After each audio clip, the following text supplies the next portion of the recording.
Yeah. So first off, let's talk about like the double bubble, basically the matchup. And essentially, double bubble matchup is about obviously like every composition is about controlling the map. And so what we do is we look at the two things, like the three important things with compositional execution. And this is just across the board. This is not double bubble. When you want to know how to play comp, you need to look at synchronization. In other words, which cooldowns do you generally go for at the same time, right? You look at map control. In other words, who's taking the flanks, who's taking high control, or high ground control, high ground control, things like that. And the third thing is the ult game, right? Or the plan game, the ults and plans. Like how do you win a fight with this composition once ultimates start coming online and things like that. So for synchronization with this composition, it's going to be about your bubbles, obviously. So like Zarya bubble on your monkey, then monkey bubble, and then at the same time, you've got your DPS pressure from either your Ashe or your Tracer or your Sombra or whatever. So like wherever your Tracer and Sombra are, that they're applying pressure at approximately the same time. Again, we don't go into details of how, we just give general pressure. You might see things like maybe a nade maybe in there as well, potentially. Those are generally going to be following bubbles, so it's not going to be immediately at the same time as bubbles. So these are the things that we kind of look to synchronize at the same time. In terms of map control, so map control is going to be more along the lines of Tracer for sure. She'll be utilizing flanks. And then high ground flanks, angles, things like that. We will have heroes like Ashe and Echo. And also to a lesser extent Sombra as well. So Sombra is definitely somebody who can live on a flank, and but oftentimes Sombra is played a little bit like mini Soldier 76, where she's a more conservative angle where she can get packs and just put pressure and put pressure and put pressure and put pressure and put pressure. It's not necessary for Sombra to go in as deep of a flank as Tracer because her range is a lot longer, and it's also a lot harder for her to because her sustain is a lot worse than Tracer. Tracer can live on a backline for longer, Sombra not so much. She translocates all the way out, so she generally doesn't go all the way in, if that makes any sense. So Tracer, Ashe, Echo, Sombra. And then the last part of map control is how you can utilize your core to clear. So core to clear is something that we talk a lot about in Brawl. When you want to clear a high ground and check, for an example, in a Brawl mirror, you don't know if there are Krees on high ground, you don't know if they're divas on high ground, you want to get rid of them off of high ground. Well, you're going to path all the way through, clear the high ground, and then drop to main. And what you've done with that is you've prevented those flanks from being controlled. Maybe there's a Sombra on high ground, maybe there's a Tracer on high ground, maybe there's a Zarya on high ground. Well, you use 6 of your core to clear out that high ground, and then you drop to main to make sure that the enemy team doesn't leverage that angle on you. So core to clear could be our Monkey, Zarya on a Brig going high ground together to make sure there's no DPS up there. Monkey can flank as well, but the reason why you don't see Monkey flanking as much as like a hero like Ball, who's also a dive tank, is because against heroes like Tracer, Echo, and Sombra, Monkey doesn't like running into DPS. Monkey's a relatively squishy tank hero, and he doesn't have any range. So he's not able to like contest flanks as much, and he's certainly not able to contest flanks by himself. Ult plans, this is the last little tidbit we'll go over. And so for ult plans, the big thing that we look at is the combos. So combos in this are very prevalent. We can look at things like Grav Pulse. You can look at things like, I mean, basically like Grav Pulse is the big one, but you can go like Nano into a Primal, and that's not exactly a combo so much as a chain. Hey, the Mormon, thank you so much for the sub. 2 months, appreciate it. I honestly don't remember your name. Somehow I don't remember. You've been a sub to me for 2 months, and somehow I missed your first sub. But thank you so much for the sub. But Grab and Pulse is the big one, right? You try and force bubbles, and then you get a combo from there. And then things like, you know, you have your EMP. Obviously, that's a big one. Farming up first Nano is really big. The other one would be Rally Engage. And a lot of the times this composition doesn't necessarily play very fast, but if you have ultimates and you have the map, you can play very fast because ultimates like EMP, Rally, Nano, and even Grav allow you to just zoom right on in there for various reasons. Okay. So like there's our kind of like a discussion here. Oh, Nano Pulse was behind the other one. So there's a lot of little things to discuss about in this composition. I guess we just kind of go. So like synchronizing your pressure looks like bubbling as you are applying DPS pressure and maybe looking for support cooldowns. Map control with with mostly your DPS and your core clearing, and then the ult plans as well. Ult play is very, very important in this composition. There's not a lot of opportunity to get quote-unquote picks, right? To get a good position, get a lucky headshot. It just doesn't happen very much, even with the Ashe. So we're going to TP out. Now, NYXL in blue, Guangzhou in red. Okay, I don't know a lot about these players. I haven't really tracked the offseason moves that much. I'm not particularly interested, to be perfectly honest.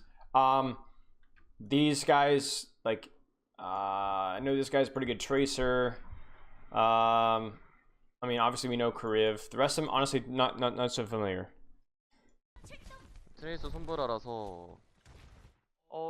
So I'm gonna keep communication on just for sound, but obviously the casting appears to be in Korean, so it's gonna be difficult for me to understand. Not impossible. Okay, here we go. So the key differences in the composition here is again, chat, you always know that whenever I go over these things, I don't like to overanalyze the compositional differences because it's not important. What is important is that this composition is going to do better with harder dives and shorter sightlines. So harder dives, hard dives, and shorter sightlines. So in other words, they want to close the distance. That's the big thing. You hard dive so you can close the distance, right? You don't even need to kill this composition fast. You just need to close the distance. Once you close the distance, the Ashe isn't very good. You prevent her from scoping in and prevent her from getting like picks in angles and things like that, right? If you close the distance, now Sombra does just as much damage as an Ashe does, like that sort of a proximity, and the utility of the hack is a lot better. In longer ranges, all right, this is where the Ashe is a lot bigger. So more of a soft dive. In other words, they don't want to force to close the distance, right? More of a soft dive, at least with the backline, and then long distances. So a lot of times in chat, you'll see about tempos, fast and slow. I try and avoid saying fast or slow. Fast or slow are things that you can do, but you could. This comp doesn't necessarily play slow. This comp just plays long sightlines, and that's it.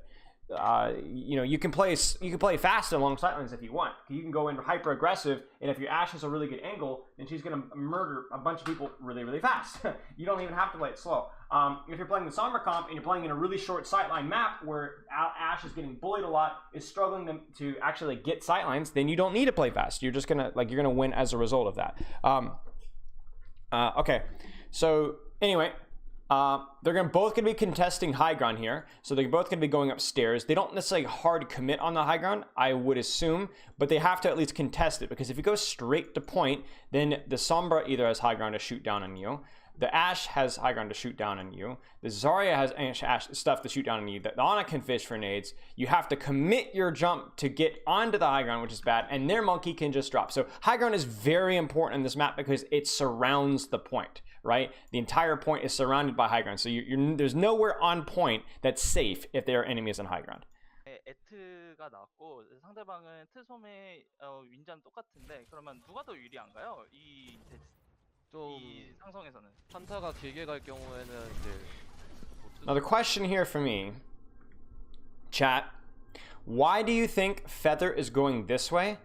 And you could tell by his body language that he's looking for the enemy tracer. Now, when I do AL reviews, I'm going to ask a lot of questions, but I'm not always going to wait for an answer. I just want you to think about it. It's an exercise in thinking.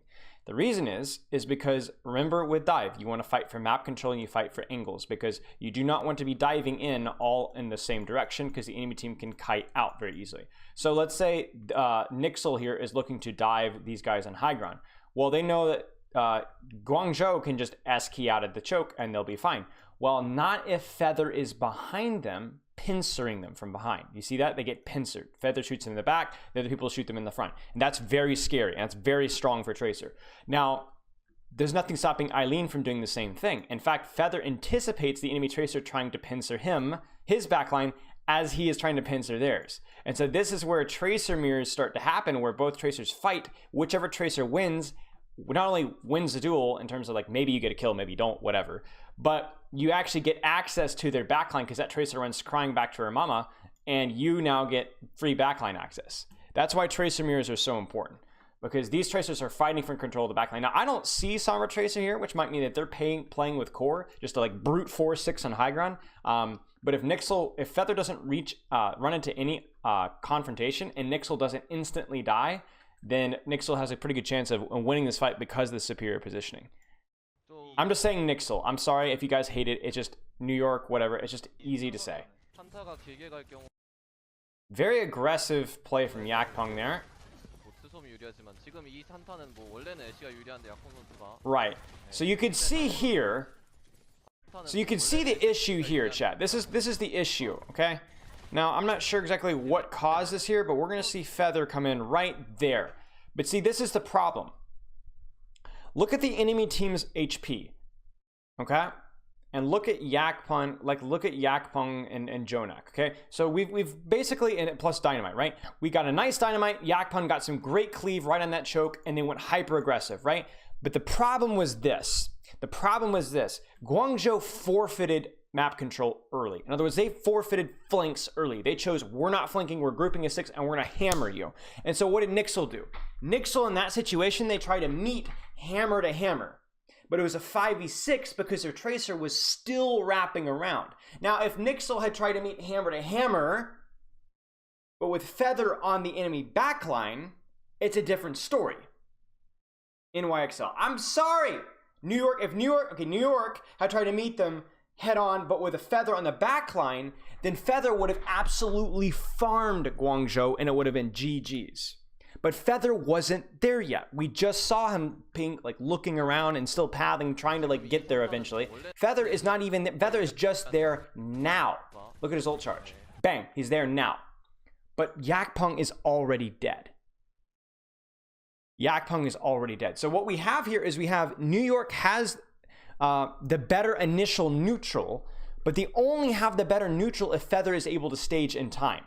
Or let's say Feather is on the flank, right, and he runs into Eileen, right, which is what he was expecting. Then you have a normal 5 versus 5 on high ground, and then it just comes down to Eileen versus Feather, who's going to win, and we go on from there. But what happened is, I don't know if New York expected for Feather to be mirrored, but he wasn't, and they just all end on the one hard punch. So it's a very risky engage from both Guangzhou and NYXL. NYXL making the assumption that Guangzhou is not stacked together at 6, but also Guangzhou saying, we're just going to hope that we're just going to W key in and find a way to win.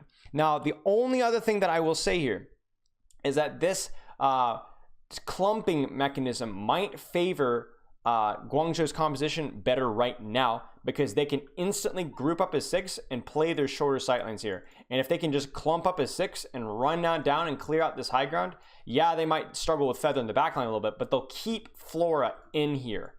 It will not let Flora get a nice long sightline, and that's where the Ashe wants to be. I mean, I don't know. This is generally why you don't see teams going so aggressive on this high ground here. In previous metas, there's always a threat of boops when that was happening. In this meta, it might be just that you can get blown up. I'm not going to comment on it too much. It is a set play, but it doesn't work out. Feather is not in position to follow up. And obviously, Dynamite is like Nade is not a cooldown that gets a lot of value early in initial pressure. So Yakpung goes in, you can't just Dynamite because it's going to get Zarya bubbled very easily, or it's going to clunk into Zarya bubble, or a Winston bubble or something like that. So you have to kind of have to wait. But obviously, by that point, Yakpung's already dead. So they're going to have to back off. Feather, you're going to look at Feather. Feather's going to get kills here.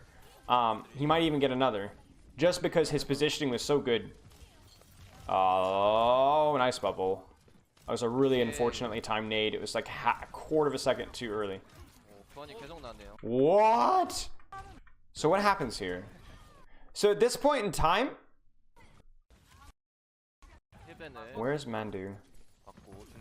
So they're applying pressure. It's worth noting though that because Feather does have the positioning, and you can see him right here. You guys aren't going to be able to see it here, but it's in the top left of my screen here. Because Feather has positioning here, he's basically on high ground. And he's going to clear high ground out for his team from the pincer positioning. So you're going to see Mandu drop. And then because Mandu drops, or Kariv and Mandu both drop. And so now, even though they're down 2, New York Excelsior has put a metric butt ton of pressure onto Guangzhou. And Guangzhou still doesn't get high ground.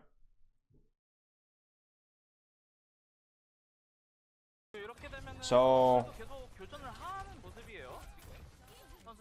the stacking is 6 is expensive because they never get because the tracer flank does so much that even though they cleared high ground, they never even got control of it.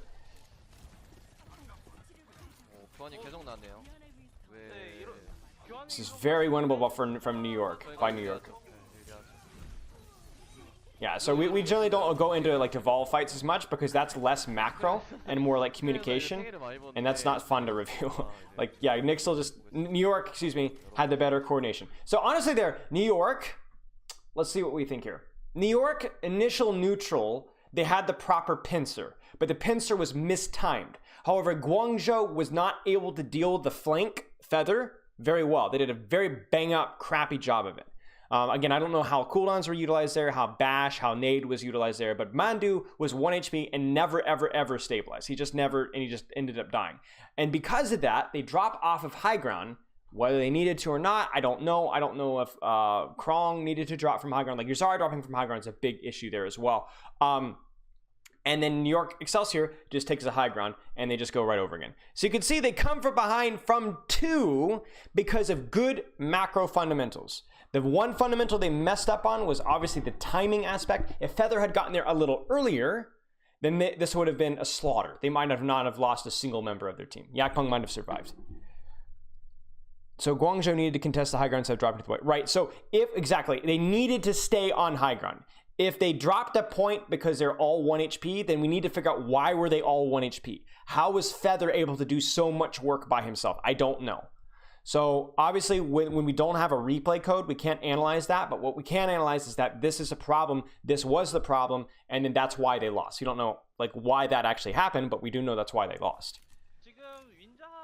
It's like saying, you know, this person's very overweight and they got a heart attack because of it. We don't know why they're overweight. Maybe it's a glandular issue, or maybe there's a work-related issue or stress or whatever, but we do know that that's what caused the issue. Like, that's what caused the health concern. Now it's worth noting here, it's worth noting here that they're not starting on high ground. Now, chat, why do you think that they're not starting on high ground? What's the one issue do you see about this? Because high ground provides cover, but listen to me, this is really important. High ground only provides cover on this point in particular when you're actually on point. Do you see what I'm saying? So in other words, if I'm standing over here where Guangzhou is standing, there is no cover, right? So what do you think Guangzhou could do if New York started off on high ground? What do you think Guangzhou would do? What do you think Kariv would do? What do you think Eileen or Choi Swan would start doing just a little bit? I mean, they might dive, yeah. They might take angles. They might just start shooting. They might just start poking. They might look for a dive and catch them, you know, out in the open, uncovered. My take on this is that they rotate to high ground for cover once Guangzhou starts to contest point, because then you have better cover against the stuff that matters. And also you have like little sight lines here and here. So I don't expect them to start high ground. I expect as soon as like the mid fight goes for at least some members to rotate high ground. They could also be holding there to check flanks, right? Because this is how New York or Guangzhou would start to contest the high ground. They'd come through this way and they'd come through this way, right? They wouldn't come straight down mid. They'd come through cover of the side. So they're starting here to contest these flanks and then rotating a high ground mid fight. That's a good point. So they're going to go in hard with Nano. I actually don't like this at all. I think this is a pretty big mistake. I think New York is very fortunate that they got a single kill. So, you know, this is just a fundamental error in Overwatch. Like, first off, like, let's recognize the McCree swap, right? This is very much a very compositional counter. You won't see this a whole lot in Double Bubble, but in a map with relatively short sightlines, then you will, because the short sightlines favors the McCree, things like that, right? Obviously, McCree can do okay against Sombra and Tracer as long as he gets packed. So the Kree here, obviously, it's over the Ashe. The problem with this is that, yes, we do have Feather going in. Okay, let me get a better color here. We do have Feather pincering with this Nano Dive, but this is still a 2v6. Flora is going to go high ground, as I anticipate, and he's going to also apply a little bit of pressure, but this is going to be in his fall-off range. Ana can do nothing. Friday can do nothing. Bianca can do nothing. You kind of see the issue here? Oh yeah, so Flora actually is not even on high ground. Flora's just going to roll forward, and they're just going to push forward. Now they do catch the monkey, just barely they catch Rio, but this is not worth it. You want when you're looking to aggressively push on defense, you have to be patient. You have to wait for them to walk into your space. For example, King's Row first, right? You guys are on defense, okay? And this is like the little statue. This is point right here. And you guys want to push into the enemy team. You would not push into the enemy team here because you would be running into their space. You kind of see what I'm saying? This is their spawn. This is their space. You'd be walking through a choke. They might angle you here. They might angle you here, right? You would wait for them to move to at least this point right here, okay? Or, you know, this point right here, where you can actually not, it's kind of yours, it's kind of contested space. It's your space, their space, and you could, as you go in, let me get a different color here. As you would go in, you would be able to go in this way, but also come in, oh my gosh, that's the worst color I could have chosen. You can come in this way and come in through hotel, and like, there you go. And if you wanted to be really, really, really like patient, you could even wait for them to come all the way to here, onto point, and then zoom, from behind a hotel, and then have somebody lurking on high ground here and pinch them from there. Right? So it's about finding the balance, about not giving up too much space, but you also can't go too early. This is unquestionably too early. Because yes, Monkey jumps, Rio jumps, but Rio's not really taking a lot of space right now, is he? What are the Sombra and Tracer doing right now? Not really a whole lot. You see what I'm saying? Like, Rio's going to have to bubble here. He's going to get pincered from here and from here and from here, right? And he's going to have to jump out, or he's going to have to back off. As this backline rotates forward, then this nano gets better and better and better, right? And you want to edge it right to the very end. This is too early.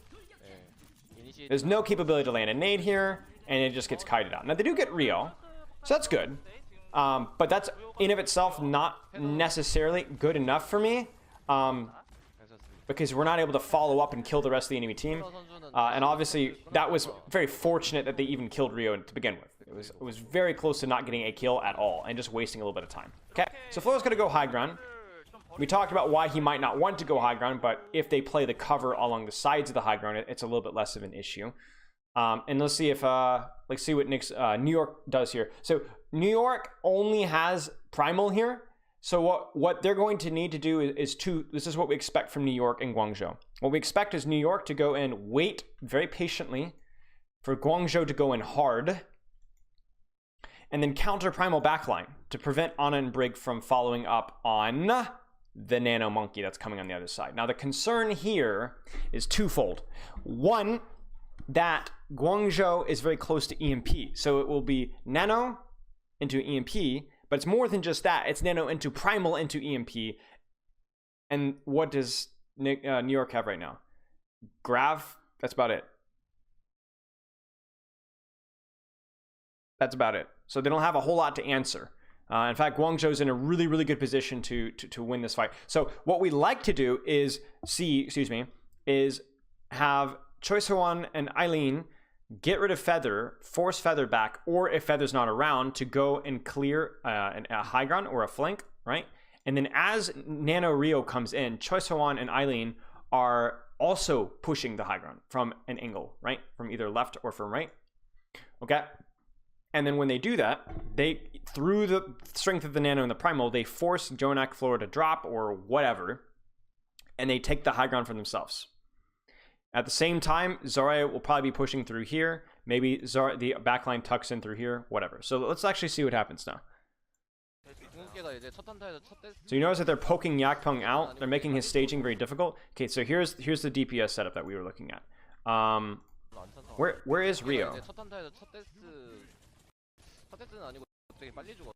Ooh, Rio goes in for here, gets flashed. Do you notice how Flora is now back on the low ground checking that flank? But unfortunately, he is a little isolated.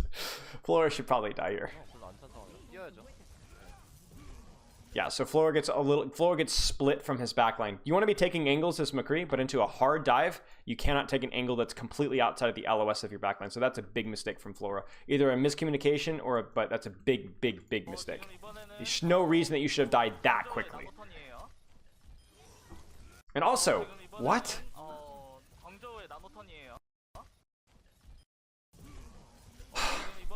Chat, this is sloppy, man. Where? Mandu? Hello? Like, come on! Like, is this just a battle of who's gonna throw worse? Where's Mandu? We just lost to a solo monkey, and then Feather comes in a little late. Are you joking? Come on! So, somehow New York might very well pull this out. Now, Rio is... Again, our win condition was filled here. Like, Flora scuffs up his positioning. They get a pick. Rio's got a primal now, and he's going to continue to deepen in on Jonak and Friday. But Yakpung just walks into Kariv and isn't met with any resistance at all. I don't know. There's the nade. We don't. He doesn't even get a chance to sleep dart. There's no armor packs at all, and it looks like Mandu is pushing Bianca. I'm not really sure, but that's not really a priority right now. You need to expect a backline trade. You know they have primal. You know they have primal, and they have map control, which means they can actively, like, the reason why map control is important, chat, like the flanks and stuff, and even the high grounds, is because they can very easily dive your backline, right? It's very hard for Rio to dive the New York's backline. At least it should be, right? They have to use nano, and then they have to use primal, and then they, you know, then they cause issues, right? But this is just absurd. This is very sloppy. And so there's an EMP. There's just like I just honestly, if New York loses this, they're very happy. Not very happy, but they're like, it's been so ridiculously expensive. Okay, I gotta watch this again. So ridiculously free kill. Jonak is still alive. He's working towards Friday, but he doesn't get there. Friday gets picked. There's a kill on Choice one. Friday is going to rally, but he's going to rally very slow when he's getting primaled. So he waits too long before rise. So there's a primal from Rio. He is primaling Friday off. He's primaling Friday off screen. You can see the boom, boom. There's the rally. There's the primal. But Friday just does it too late. Solo grabs. That's excellent. And again, this is very winnable by New York. They continue to take trades, and Rio has no primal. Ooh! Oh, wow, huge from Feather. That's going to be dropped. Okay, that's another mistake on Mandu. That should have been dropped. That's a hard to do, but he needs to do that. It's a forward stick on shield. So chat, if you see a stick on shield that's not directly above your head, then you need to drop your shield. You drop your shield, you'll drop the pulse, and then you'll be fine. Instead, Mandu doesn't drop. He drops it there, reshields, but he doesn't walk back fast enough, and the pulse kills him. So that's a mechanical misplay. He needed to instantly drop, which he didn't quite do. It was okay in speed, but it wasn't quite fast enough. And then he needs to actually back up so that the pulse bomb's not directly below his feet, which he didn't do. So New York just somehow steals that off of, like, the real error there. Okay, so first off, so like, let's count the errors here. Flora, misposition, definitely misposition there. Okay, Friday wasted his rally, not wasted his rally, but used his rally too late. He did not respect Rio's primal. But the biggest error of all, more so than anything else Guangzhou could have done, is Kariv getting split from Mandu for really no good reason at all and dying to his solo monkey. Solo monkey Tracer, basically. Like, Tracer finished up the kill, but the damage was almost already done. Without armor packs, without anything. And that's just unforgivable. You can hold shield, yeah, but depending on where it's stuck, it might be inside of your shield. And also it will break your shield. Well, it's gonna break your shield either way, depending on the proximity. Okay, so I mean, chat, like, let's chill this. We're one team fight, essentially a 2 team fights into 1 round of 1 map.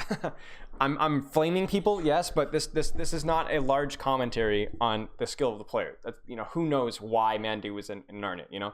It doesn't, we're not gonna overanalyze. Like, we'll get a better read once after a couple of maps, but like for right now, just, you know, chill your pants. Okay, so like, again, we just expect really just a backline trade from Yakpong. Yakpong knows that, again, another dive, another form of aggression is going to be taken here on my backline eventually.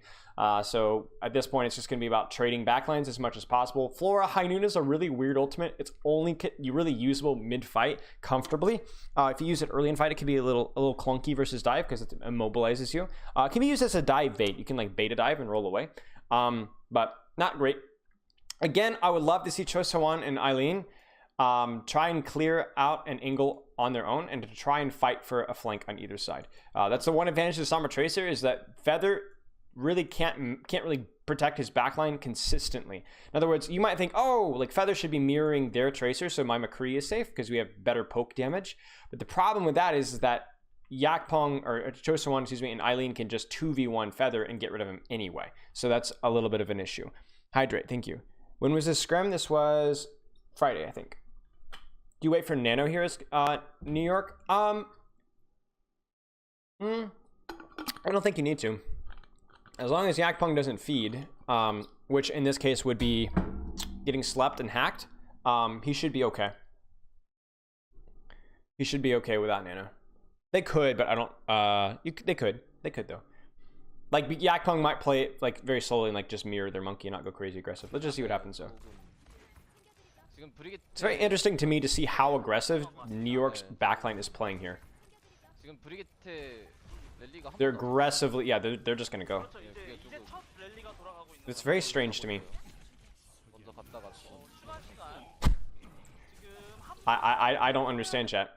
I do not understand the macro decision here. You have map control. You don't really have a support ultimate to aggress with. So this would be a different story if we had like rally, because then you could just W key in and not even care about map control, right? But not only are you abandoning your McCree, you're W keying in with your backline without a support ultimate. More importantly, not without rally. Like even Nano wouldn't be something you'd really be comfortable W keying. You're W keying in here. I'm not sure if they trap, and they know they don't have EMP. They know they don't have Pulse. They know they don't have Primal. They know they don't have Grab. They also know they don't have Nano. So I'm not sure, this isn't like, oh, they have 6 ults, we have to pop off and clutch. They only have rally. There's no need for you to pop off and clutch. You have Primal, you also have Nano soon, you have High Noon, you have better poke. This makes no sense at all from New York whatsoever. Because you can see right now, chat, you have the high ground. Why are you abandoning it? Again, this only makes sense if you're going for like a cheesy rush play, which isn't logical in these circumstances. You know what, Real, thanks for the raid. Ralph, thank you so much for the raid, mate. Thank you so much. Appreciate it. Hope your stream went well. But yeah, this makes no logical sense whatsoever.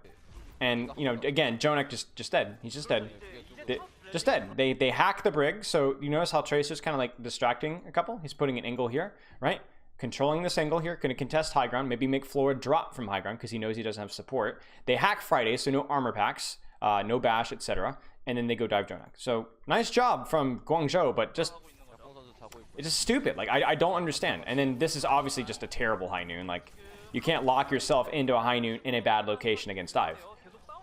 And New York is just going to easily lose this. So we've seen I don't know, chat. This has to be early in the season because this is just crud. This is just cruddy macro. Kato emotes. Yeah, you're very welcome. Thank you so much for the raid, mate. Thank you so much.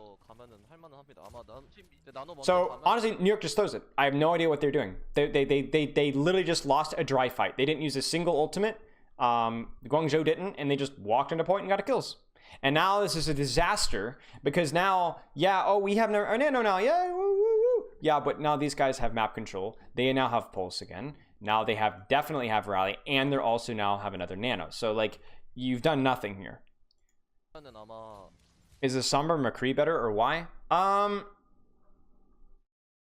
mean, this is really important here. So why is Flora going Sombra now? Again, this is a question that I'm not going to wait for a full answer on, but you should start thinking. Why would you swap off of McCree now?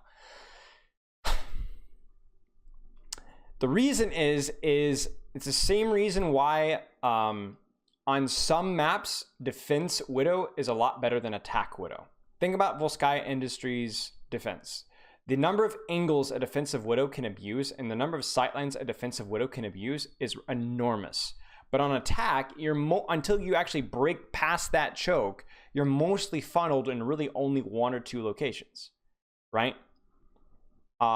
Same kind of logic here. If you're on defense with McCree, you've got a lot of long, nice sightlines. But when you're attacking and there's dive heroes that can dive you at any point in time, you have to play, first off, close to your core, and you're not allowed to play the map. You're not allowed to play, oh, I could play this angle and this angle. No, you have to kind of clump up and you have a really cruddy sightline. Until you get the map, then the sightlines start to open up. So for the McCree is going to be absolutely trash until they get to high ground, right? And getting to high ground, that's the real catch, isn't it? Right? That's the real catch, isn't it? Right? It's getting there, though. That's the key.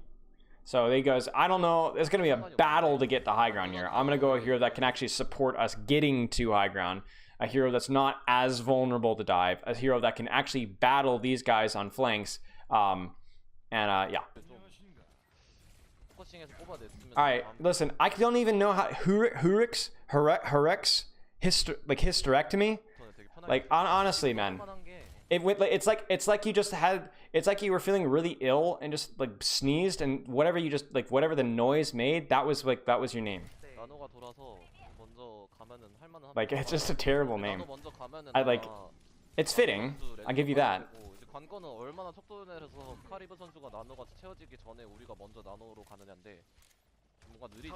Also, your closest experience with casting was when your mother cast you out of the house when you're like 7 or 8 years old. This kid is ugly, and that was it. Okay, so let's see what we got here. So chat, look at the map. Look at the map. You can see through walls. Brilliant, right? Look at the tracer. Do you see this? She's checking, she's clearing. Do you see the Sombra? There's gonna be a pincer here. If you just nano Yakpung in here, he's going to get kited, and there's nothing going to be done. Nothing's going to be done. And also notice how New York is not just going down main. They're going out left. They want to contest this high ground, right? They want to clear the flanks. So there's going to be a pincer dive here. Feather is honestly like, he's not pincering here. So instead he might be playing underneath high ground here. There's a lot of different things that Feather can do. Your future family. That's quite the ambition, isn't it? Nano. There's the pincer. Great sleep from Kariv. He doesn't, I don't know if he gets bubbled or not. You optimally would like bubble here. I'm not sure where Bianca is though. Because the bubble is going to prevent this sleep from going off before Kariv is already dead. So Kariv would most likely be dead there if we have a bubble. Which sucks. So they're aggressively pushing space as their monkey. Oh, that sucks. Friday just gets a little greedy. So really, Friday should not, especially into the rally. Like, you trade Nano for rally, and you're like actually pushing map control here. There's no real reason for Friday to be pushing further than this. There's the rally right here, and they're aggressively stuffing this choke here. Just chill, and keep spamming that monkey. Spam the monkey, spam the monkey. Eventually he jumps out, and then that gives you the cue to take space more. Yakpung is fine. Yakpung is fine. Yakpung is still nanoed. Yakpung has successfully cleared high ground, and Yakpung has primal. Yakpung is fine. Friday does not need to aggress just yet. And again, it's synchronizing your aggression here, right? We're not really aggressing right now. Okay. And then the big nade.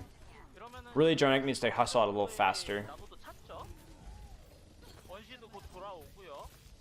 I mean, that's a very aggressive nade. I honestly think that he just didn't think he was going to get back in time. Yeah, I mean, Jonak just didn't think that he was going to survive. So he was like, I'm just going to look for a nade. So that's fine. So, honestly, it was a fine play from New York. They had a nice little pincer there with Sombra. We don't know what Feather was up to, unfortunately. Could have been pressuring Rio. Could have been pressuring an angle from a different sightline. Doesn't have to be all on the same target, right? The main issue there is just that Friday gets a little too greedy into, Azaria gets a little too greedy into a monkey. Just he needs to chill. Like, you take space as a unit, and you don't rush things. And you certainly need to avoid frontlining. I mean, I don't know. I have no idea how New York is supposed to be doing it. From what I hear, the scrim bucks are okay. So, well done by Guangzhou, stuffing the choke there.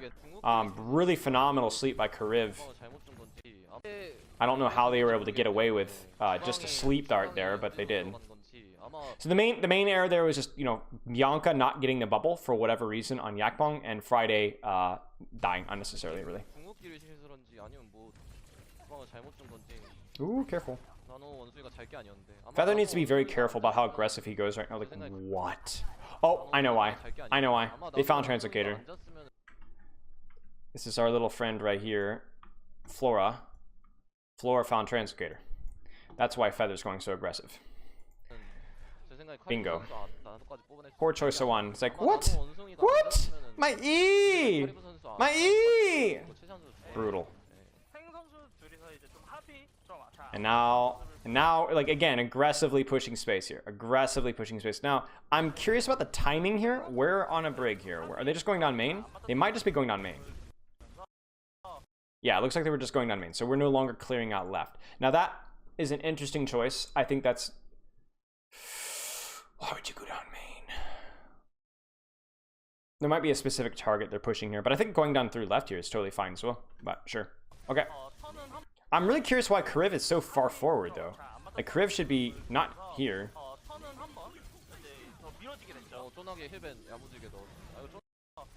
We're going to counter Nano on Rio, who comes in with Bubble. Gets off the Primal just in time. On the Zarya? That's a misclick. That must be a misclick. You would never, ever nano a Zarya in this instance. Chat, why would you never nano a Zarya right here? Think about like, what the Zarya is going to be shooting. What would a nano Zarya want to be shooting? You'd want to be shooting the enemy Zarya, the enemy Ana, the enemy Brick, and fourth Monkey. Yeah, backline. Backline or like or Zarya, right. Because the Monkey can just run away. The Sombra Tracer can just run away. Zarya Nano is good, but just not here. This is not the play. This must have been a mistake. This might have been Kariv just panicking and you know, Krong just like runs in front. Like, we can look here.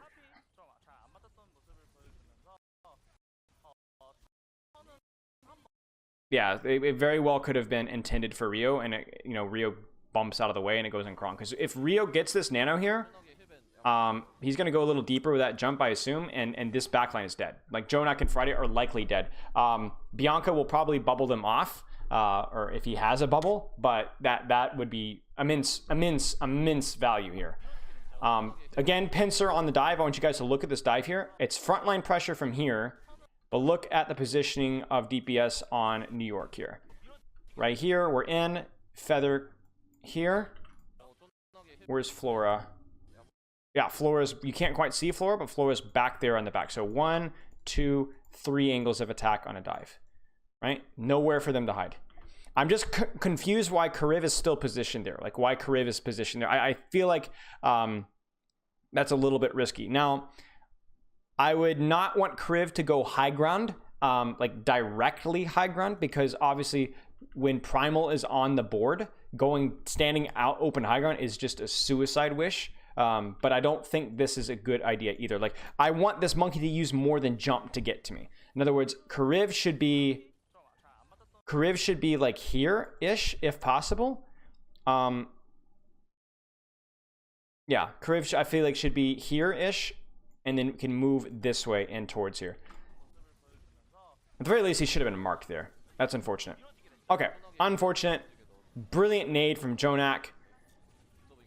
That's definitely a misplay in the Nano more than anything else. There's the Sombra's out. That's a big grab. That catches Feather. Really, really big grab.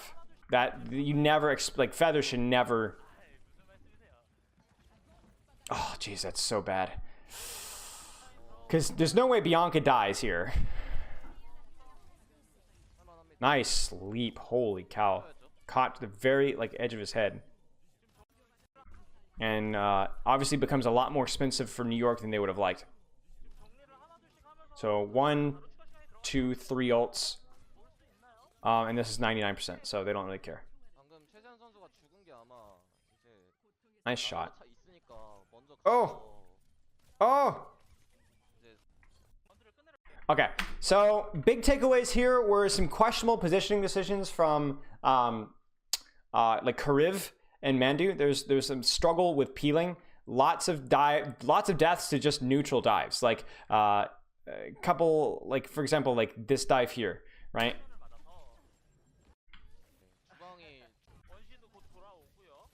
Wait, no, I'm too early. Like this dive right here, very like obviously not exactly a neutral dive, but really just primal nade. And that's enough for the kill. And that's with map control. Again, that's when Kariv can position wherever and wherever he wants. And Mandu as well. And they still are not able to peel off the dive. That's not good. And really, Krong here probably should have looked to bubble his Zarya or his Brig. But yeah, that NYXL is New York, excuse me, is getting gets away with way too many dives there, but also some positional stuff as well. So okay, we keep going. Lots of pauses. Hey, Brawl, let's go. Okay. How do you counter a pincer dive? I mean, you need your DPS to not let them pincer. Like, that whole dive is set up because Choi So-won got his translocator destroyed and died. So now your Sombra can no longer, like, peel off or pressure off their dive. He can no longer pressure off their monkey or scout their monkey. You can no longer punish their tracer from going into aggressive. You can't even trade backlines. For example, if you had a Sombra still alive, maybe you could prevent Jonak from wanting to fish for a nade because he's scared of a Sombra tracer pincer on his own backline. So he holds on to nade. So then, Friday never gets naded, or Mandu never gets naded, and then they don't. So you see how like it snowballs off of that? That's another reason why I think the Kariv is just positioned too aggressively, being down one. But yeah, okay. No real differences in comp here besides the D.Va versus Zarya. I'm actually curious about which one would look better here, because I think this map is kind of poop for D.Va. I think the D.Va Brawl is better, but I think this map is one of the worst for D.Va because it's not terrible, but it's not great because it's mostly a very flat map where you can't really utilize the high ground angle. So again, we pull up a chart here, right? It's synchronization. So when we're syncing, it's going to be Maywall, Ryan aggression, off tank cooldowns. So this might be like micro missiles, matrix, your D.Va boosters and off angles, your Zarya bubbles and off angles. And then the big thing is like the Kree flank. Is Kree going to be flanking at all? Right? So there's your sync. Your map control is almost always through your off tank and hit scan. So, whoops, those are your heroes with mobility / range. So your Zarya and your Kree, or D.Va and Kree. Zarya, D.Va, and Kree. That's, you're going to split off, look for flanks, and then to a lesser extent your Lucio, because your Lucio will look to bully the angles, like boop that Zarya in, boop that D.Va away, etc. You might even off angle your Mei as well. Depends on what you're doing. And then ults.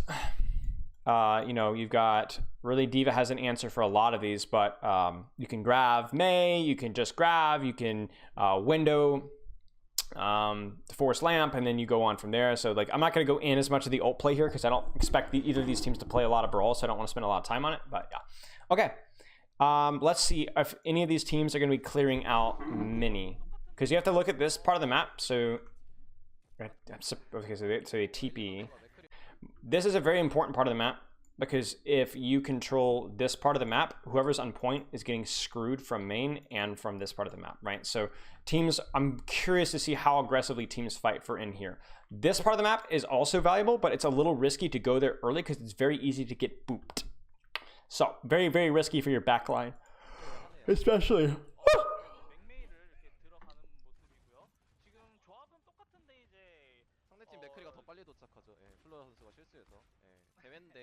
So they get there early with the D.Va.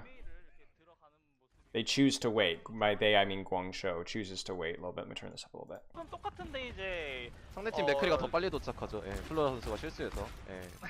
Now, it's very important that two things happen. Two things happen. That one, that as Guangzhou pushes through this choke, that NYXL walls it off and punishes whoever walks through this choke, right? And two, that as they do this, that New York defends any pressure here at the same time.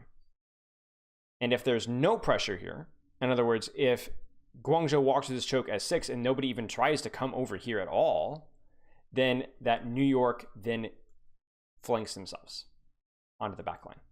So you've got a Reinhardt that's walled off here, a Rein Mei shrieking for help, right, on Guangzhou, and a backline that's getting screwed by, Friday speed boosting Flora or Bianca on the backline, right?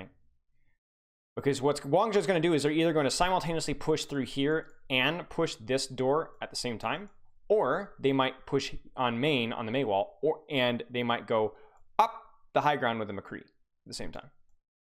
So it's very important that you know, if that McCree gets high ground and he's not pressured off, you're going to be in trouble. So that you need to, at the same time, leverage this flank. So you either defend this flank, or if the flank is not even being contested, you abuse it. So you fight for positioning, and once you get it, you leverage it. You use it. Push on it. 대회인데 TP를 늦게 태워주는 모습 아주 저희는 아니지만 맥클이 성공 들어갔죠. 자리를 들고 왔는데 So somehow Yakpong is getting screwed. TP를 늦게 태워주는 모습. Somehow Yakpong is getting screwed. Now Yakpong should be very disciplined and be playing this tiny little thing here. He might get made walled off, but I think he needs to avoid taking as much damage as he is doing right now. I'm not sure what's going on, but he and Bianca are taking a lot of damage. So again, no replay, no idea. So they might call this, and this means that Flora says, I need to relieve some pressure, so I'm going to leverage this flank a little bit, right? I'm going to push this flank. This is fine. However, what I do not like is how aggressive this push is. This push is not to get kills. In fact, it's extremely unlikely that he does get kills. It's just to put pressure out. Now, this is coordinated. So even though this is, in my opinion, macro unsound, because you're pushing into enemy map control without actually the enemies aren't doing anything, right? You see Guangzhou, they're pulling, they're just sitting there, like you're going in 2v6. It's fundamentally unsound, but it still works because there's a coordination here. Look at Friday. Bang, flash, instantly out before they can even respond. And Kariv, who gets alt flashbang, throws his lamp. Because, you know, Flora there, if he gets really, really lucky, he does get a kill, and that's just the first fight right there. So I think this is a kind of a really, really risky play from New York there. And that's a result of them getting pressured too much here. But hey, it gets lamp. You take it. 를 들고 왔는데 저희는 이제 디바를 들고 왔어요. 그 조합의 차이는 어떤 점이 있나요? 이제 뭐 제일 큰 거는 이제 So no angle taken because they've kind of already been scouted out and they haven't fully regen from that earlier flank. And that's another reason why I was a little concerned, right? Like if you can avoid doing this, you want to avoid doing this because the opportunity is that the desire is that now they push, right? Now you want to be pincering from here as they push in from here, or they push in from here, right? But they're not doing that. They can't do that. Now, Flora is not behind his Ryan. He does have a little bit of an angle here, but it's a lot less greedy than you would have liked because he's not fully HP. They just scouted that. They just cleared him from that. So they can now push main for free, and they're not going to get angled on very well. And this kind of sucks. Like you can see Flora, he's not doing really a whole lot right now. 디바가 맥클을 견제할 수 있다는 거. 방금 전에도 Again, just very strange timing with our pushes. It seems like Flora likes to go in just a little bit ahead of his Rhine, and I don't think this is the play. Again, do you see like how many resources Guangzhou can put to this? There's no pressure here at all. Shmim, thank you for the sub. Holy moly, through May? I didn't know you could do that. Thank you so much. That's super generous of you, mate. Thank you. But yeah, I'm not really happy with this at all. Like I think this is a mistake. I think this is you know, Flora flanking here is great, but there needs to be some form of pressure from Guangzhou or some form of pressure from NYXL and New York. Excuse me, New York doesn't want to push through the choke, so he needs to be more reactive with his action. I don't like this proactive pushing through into their space ahead of time. This is a good way to get, you know, instantly headshot. And even if you don't, you get cleared. Do you see this? Now they're cleared out from this flank, and now what's Guangzhou gonna do? I mean, I bet my mama that they're gonna push now. Because do you see this? Do you see this? Do you see this? Do you see the issue now? Guangzhou is gonna W key, and they know that there's no danger of getting flanked anymore. That's just bad. That's bad. And you look at Flora's angle here. It's very weak. It's, again, better than standing behind Ryan, but very weak. So Guangzhou doesn't have lamp, and we have an active window. So there's a very high chance here that New York still steals this fight win, but it's not going to be through good macro execution on Flora's end. And they're getting, and do you see how they're getting choked out of space now? Yep. Yep.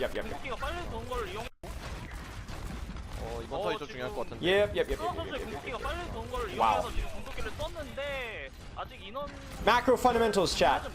It's how you play Overwatch at any level. And really, Guangzhou or New York 저희가 거점을 가져갔지만 Whoa, that catches. 가져가고 퍼센티지도 Yeah, 역전이 really, Guangzhou does a poor, does a much, I would say they do a better job of it, because even Guangzhou themselves push through his 6. Like, I would have liked to see a Guangzhou pincer as well, but Flora just fed. Like, Flora just mistimed his pressure twice in a row, and meant that he was basically in a garbage position and risking his life every single 맥크리가 time. 오른쪽으로 돌아서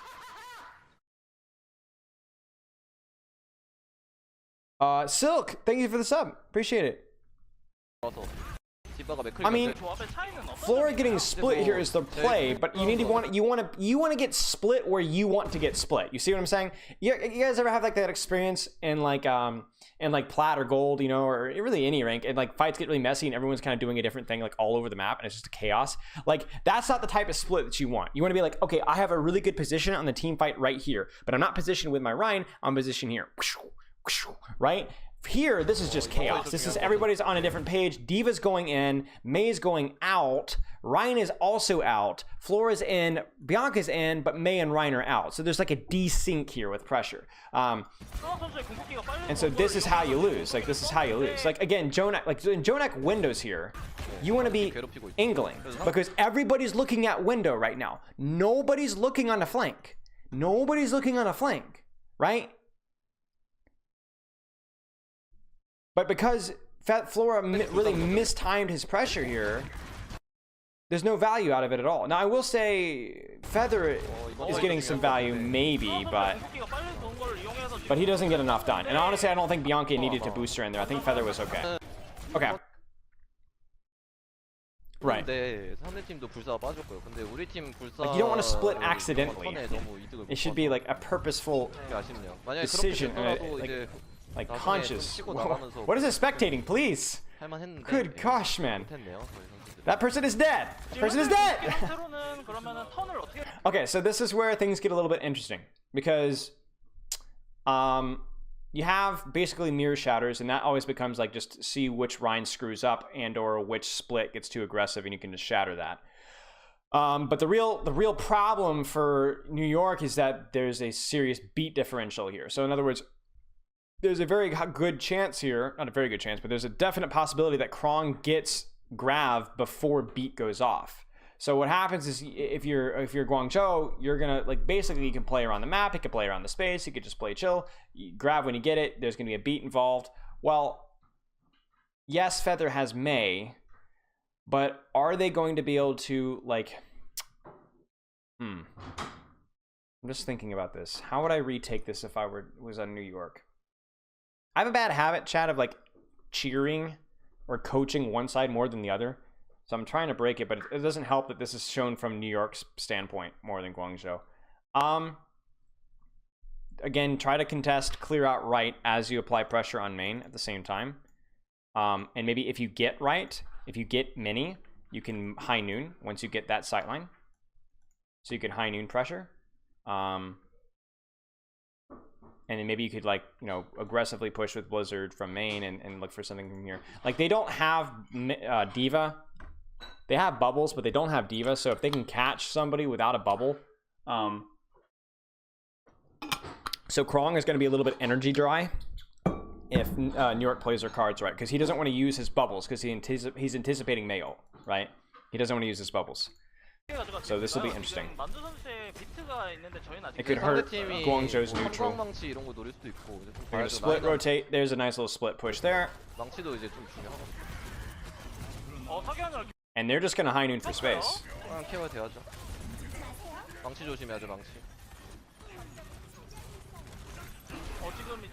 Okay, so this is really important. So they split push the choke. They push through here and they push through here. They don't stack as 6 because they know if they get walled off, they're busted.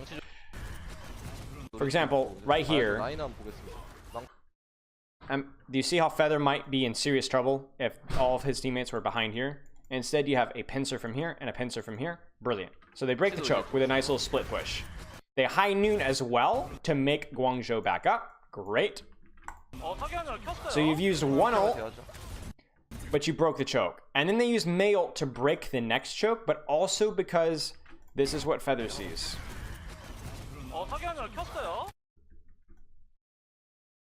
He sees this big red juicy succulent popper thingy.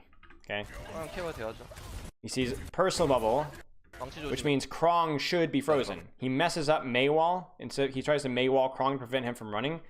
But this still might work. Now, what does New York need to do right now? At the same time as you hopefully push with your Mei, maybe in your BAP, and try and kill Zarya, what should your Kree and Diva be doing? What should your Kree and Diva do? Think about that, chat. Again, I'll give you just a couple seconds.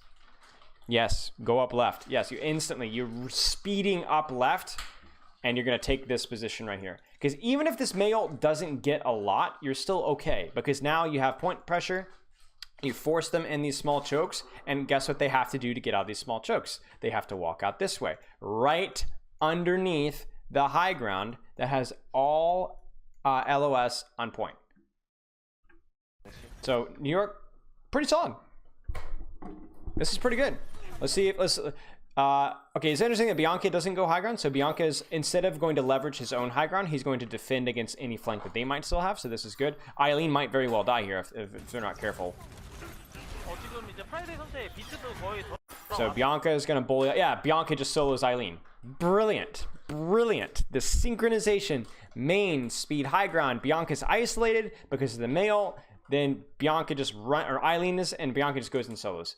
Brilliant. And like what does this male actually do now? All Yakpong has to do is survive. There's no way New York should lose this. Yeah, nice. Surprised Flora even dropped, to be honest. Like Flora should be swinging to this window right here. I don't know why he even dropped. Feather is in. They grab, but it doesn't matter. The follow-up is not there. There's no angles. But yeah, I am surprised Flora dropped. It was a good job on Flora clearing high ground, but yeah, nice. Nice job. That was really, really good. That was well done all the way through. From starting with the split push on the point, the male that unluckily didn't get anything, clearing high ground, Bianca splitting the angle, and then just surviving. And yeah, it was just over. Looking for a greedy flashbang? I mean, yeah, possibly. I just, yeah, flashbang is just something that you just shouldn't really look to force a lot of the time. What are you looking for? Oh, I don't know where it is. Oh, it's over here. It's over here. Also, I'm headed out. So. Okay, love you. Be safe. I left your clothes upstairs here. Thank you. Book over your food and the chips. Ah, thanks. You're welcome. Be safe. See you soon. Well, thanks. Good luck. Thanks. Okay. And just beat people up tonight. But yeah, that was well done. Nice job. As disappointed as I was in the first fight, it's like that was much better. What on earth? This is so goofy, man. Like what? How do you get a kill there? Who are they chasing? They're chasing somebody. They're chasing somebody, chat. What? What is this? What am I looking at? They just go. New York just sees the opportunity and goes. That's not good. That's not good. That's so silly, man. Okay, this is just. Oh gosh. What am I watching? What am I watching? What are they doing? You got one kill. One kill, and they're going to chase. I guess Zarya, who tried to avoid. I don't know, man. I don't know about that. And now this is a train wreck because yeah, you traded evenly, but you're having to back off a little bit, and your backing off lets them come through the flippin' choke. Gee, that sucks. And you don't even you don't have a Mei, so there's no reason for them to not walk through the choke. So that I really don't like this at all from Jonak. He really should just like play to survive, and if anything, window from inside the space here. And hopefully while he is doing this right now, I want to see Bianca like maybe here, but definitely Flora flanking again. Right? Flora needs to get some speed from Friday, whatever, and going around this way. This is just question marks all the way through. Yeah, you see now Flora is high nooning on main.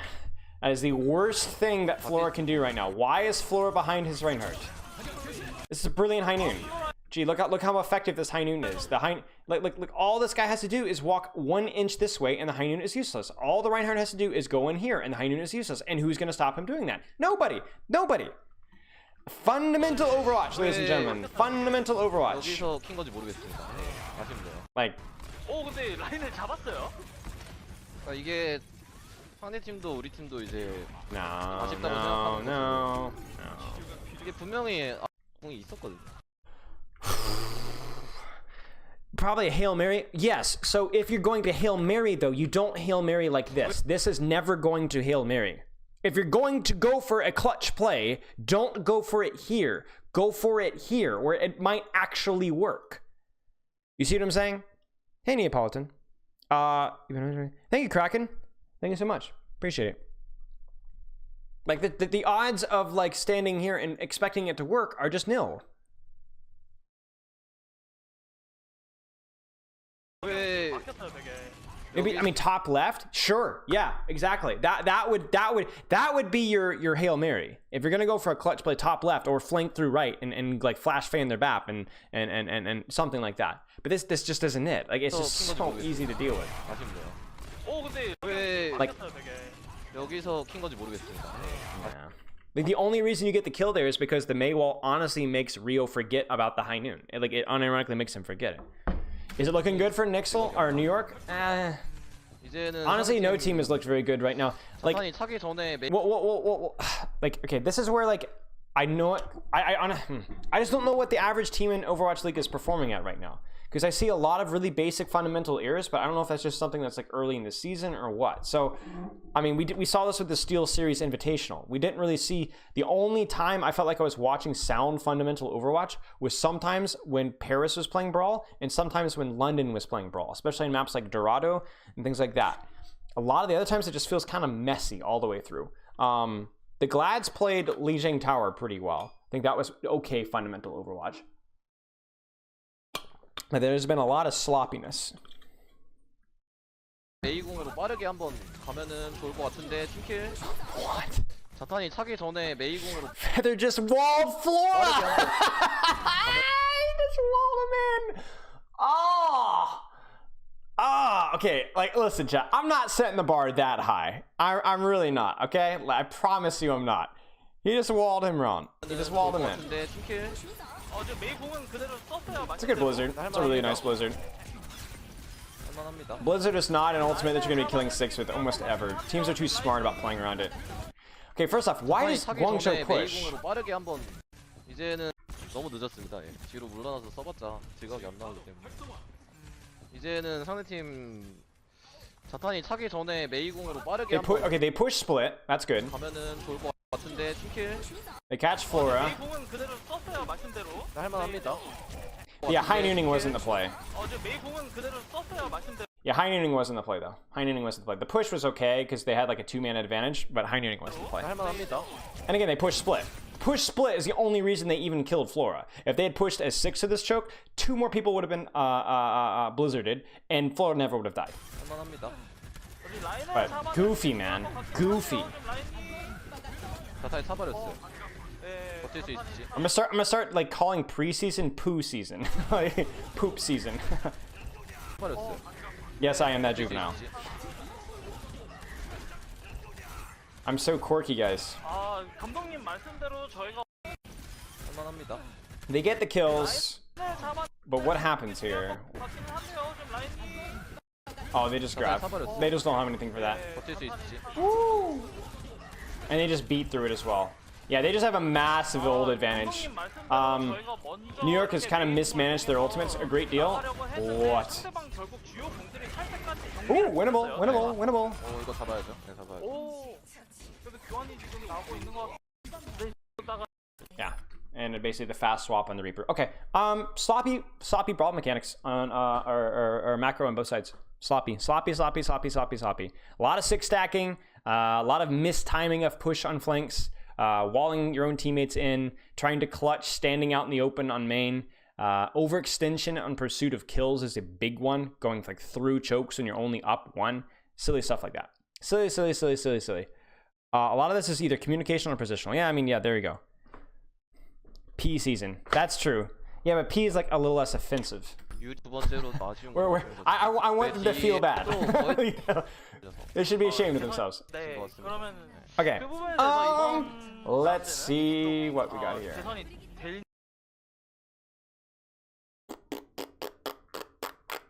Okay.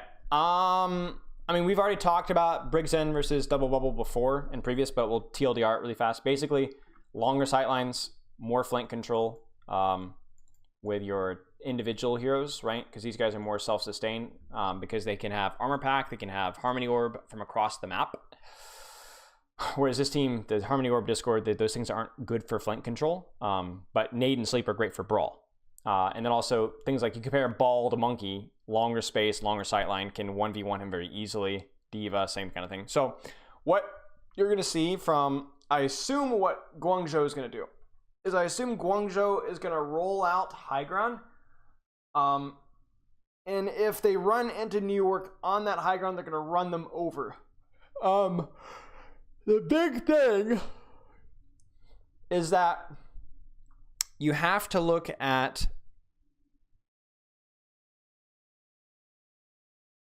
these compositions as this is a big brawler and this is a really fast, quick person with a lot of little tiny little swords.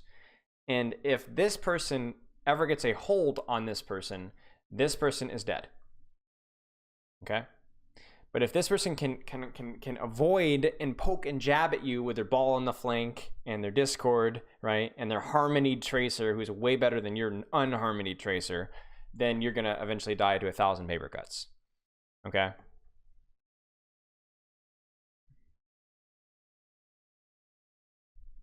All right. So let's see what happens. Basically, you're going to see these four playing together, these two playing split, looking to do a rush pincer on backline if they can. But obviously the problem is that these guys aren't going to be getting very much help, whereas these guys are going to be getting a lot of help because they can rely on Harmony and Discord and even their Ball helping. Whereas these guys, they can't help their flankers. Okay. I mean, NYXL has to New York just has to play a longer range sightline, and basically, like, you cannot survive a dive with Briggs N versus this comp. You just cannot happen. You need to prevent the dive from ever happening. You need to poke out the monkey, prevent the Sombra Tracer from flanking your Zen by hunting them down, and obviously spam them out as they engage. 좀 좋은 모습을 보일지 한번 좀 봐볼게요. 이번엔 키테킹 먼저 run Rudolph, and pocket your Tracer. Your Tracer needs to get work done. 양팀 솜브라의 So Feather, again, like, they just need to be getting work done right now. 뭐 무난하게 하고 있네요. Spam. Again, do you see how you're gonna see what's gonna happen is you're gonna see New York rotates this way, Guangzhou rotates after them. New York rotates this way, Guangzhou turns around and rotates after them. And eventually, either New York is going to be able to, while they're doing that, open up enough spam from their Zen, Sombra, Tracer, Ball, so that they're no longer scared of the dive anymore, or they're not going to get enough spam, and then this comp is going to catch them, and then they're going to die very quickly. The really dangerous thing about this comp is that if you do, well, let's put it this way.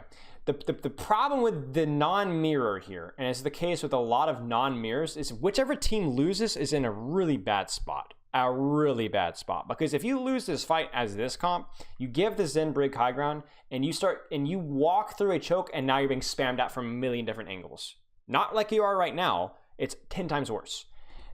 And then the opposite is true, whereas if these guys catch them, and they kill them here, they're gonna have nano, and how is your Zen going to rotate without getting dove? Where is your Zen going to go?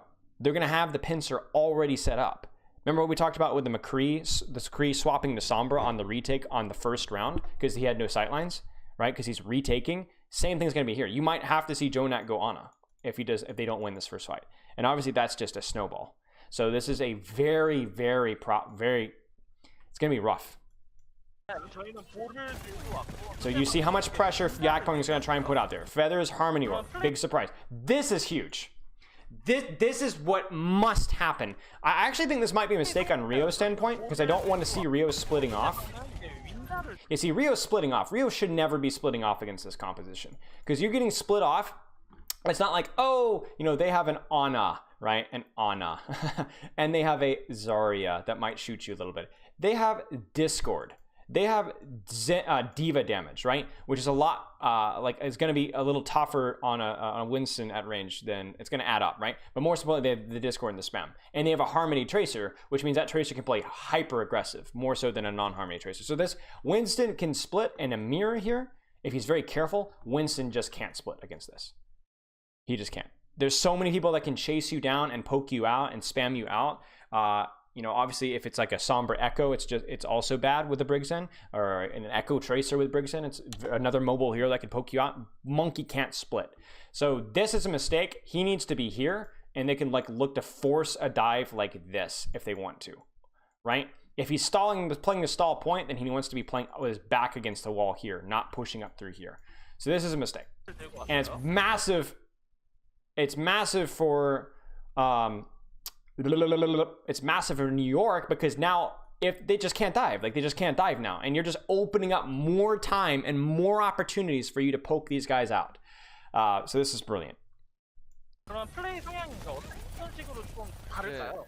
우리 팀 같은 경우에는 이제 조화를 딜러들에게 많이 주면서 Oh, you hate to see that. Harmony Orb and Recall. 방금 말씀드리는 것처럼 이제 조화가 들어왔는데 Jonax rotating this way. 이거는 딜러 선수가 And notice this. Notice how aggressively. Look at this. Let me be very clear, chat. This is absolute suicide.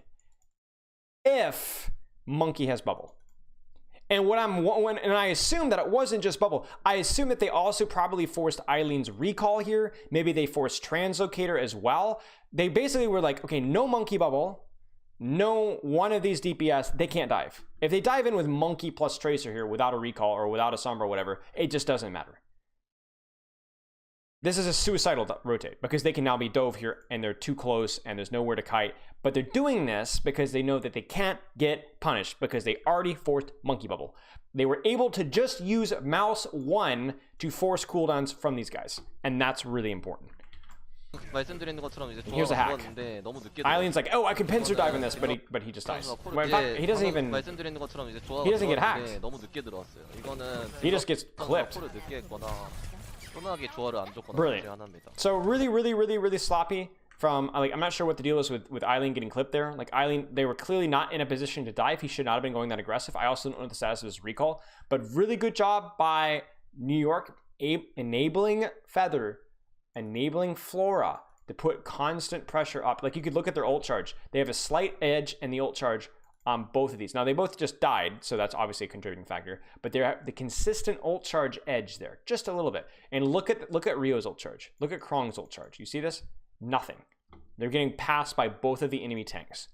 And that's because these tanks have been able to actually put out some decent pressure, preventing these guys from doing anything so that their backline is to get dove. Chat, the way to beat dive, a hard dive, is either to peel the hard dive, which is the worst option. You do not want to do that, right? Or to prevent the dive from ever happening by poking it out heavily and early. And it takes angles and heads up play to be able to do that. Well played by New York. They should be able to believe now they can be the one hard dive because there's no threat to their backline. Go. Push with your Discord. Go. Be careful about pushing through the choke. Like, that's obviously a risk. But you see how, like, even though they were up 2, that still felt really scary because you're pushing in through their choke, but also you're pushing into a comp that's really good in short range. Like, Winston is better than Ball, Zarya is better than Diva, Ana is better than Xin in short range. So even though they were up 2, it still felt like, oh, that felt sketch, man. But I mean, you have enough advantage where you're okay to do that. And obviously that first fight is the worst fight, because if you don't win that, you're in bad doo-doo.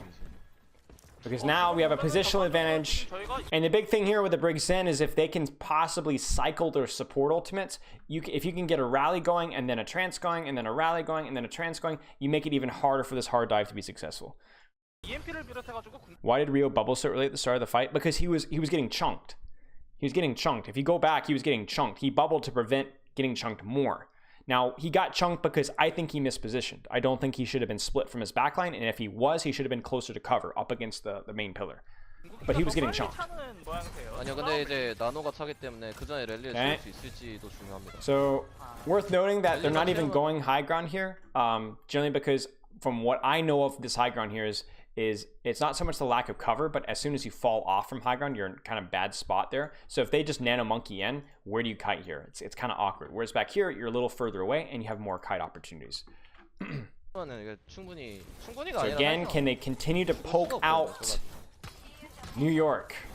Can they poke out New York? Can they spam those long sight lines? 아마 상대팀이 You probably will even see Feather counter EMP a dive. Like we might see Feather just they jump in with like Sombra Tracer Monkey, and we might just see an EMP and it gets 2 people and they kill it and that's it.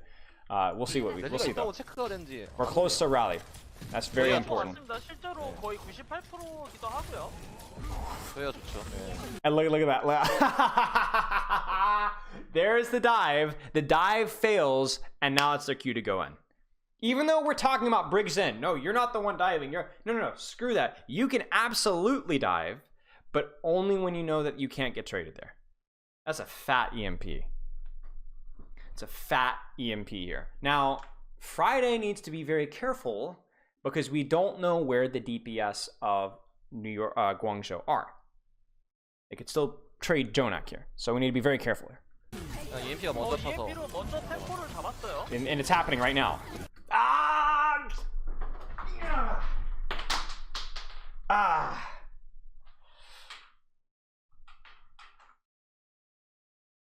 Okay. Well.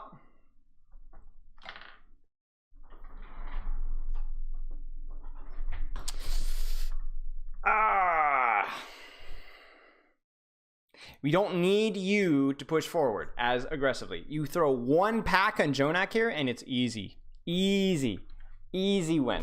Jonak. EMP가 먼저 쳐서. But do you see how Guangzhou is looking to pincer here? They're looking to aggressively rotate with Nano and then pincer the backline with backline. And what happened is they whip shotted to prevent this rotation from going aggressive. And then they rushed in on them, right? They rushed in on them, but they forgot that these guys are still here. And that's Friday's responsibility. To an extent, it's Bianca's as well. But really, all you need is an armor pack here, and a shield, and kind of look threateningly in their general direction. You've kind of done enough to be okay. But it's just very poor. And the reason that bothers me is because, like, it's unnecessary. It's unnecessary. It makes things awkward. Like it's just unnecessary for that to even be an opportunity. Okay.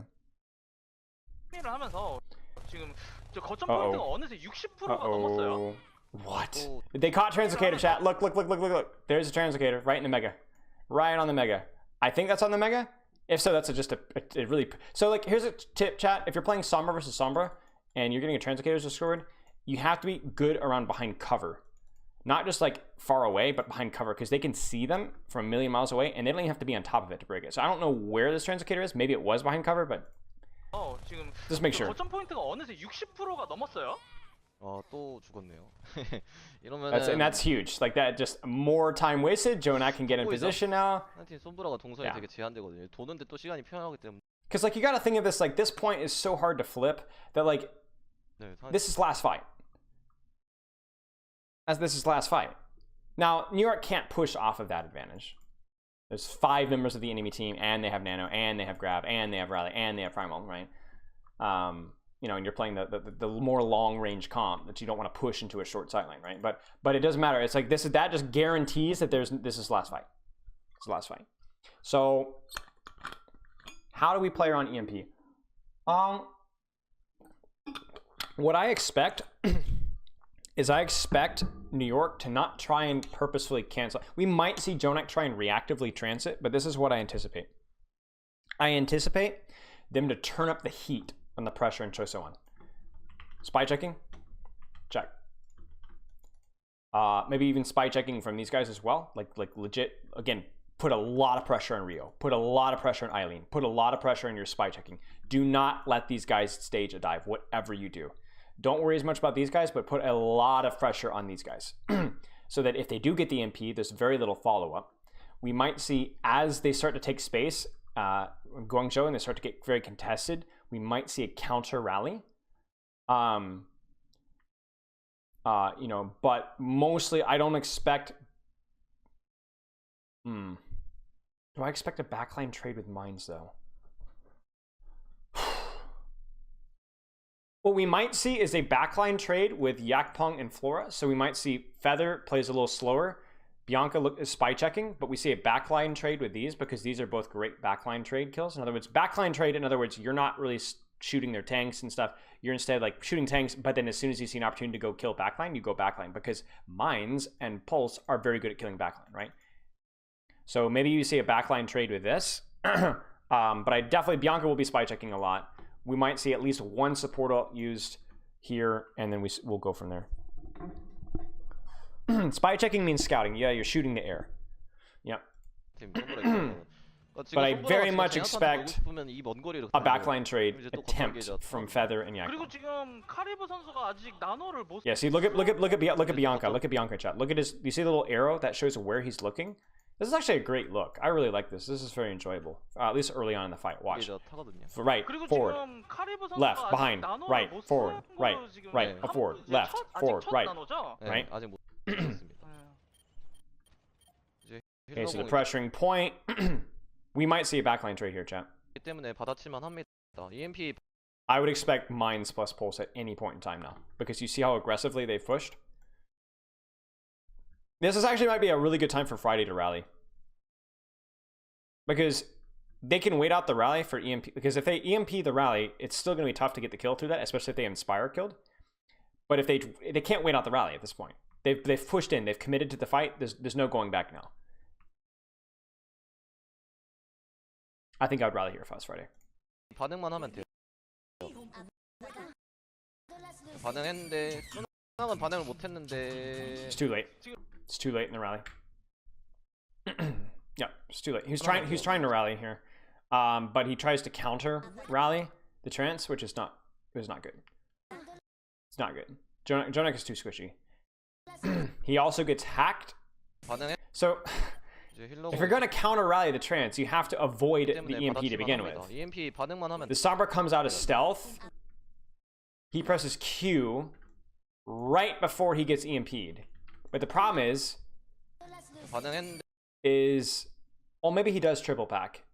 Yeah, but obviously if he gets another pack here, he's not able to pack. Are we going to see a backline trade? Where is Flora?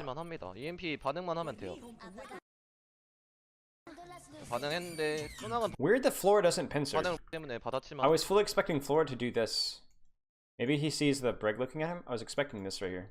But we do see Yak coming backline trade. Backline peel from Bianca.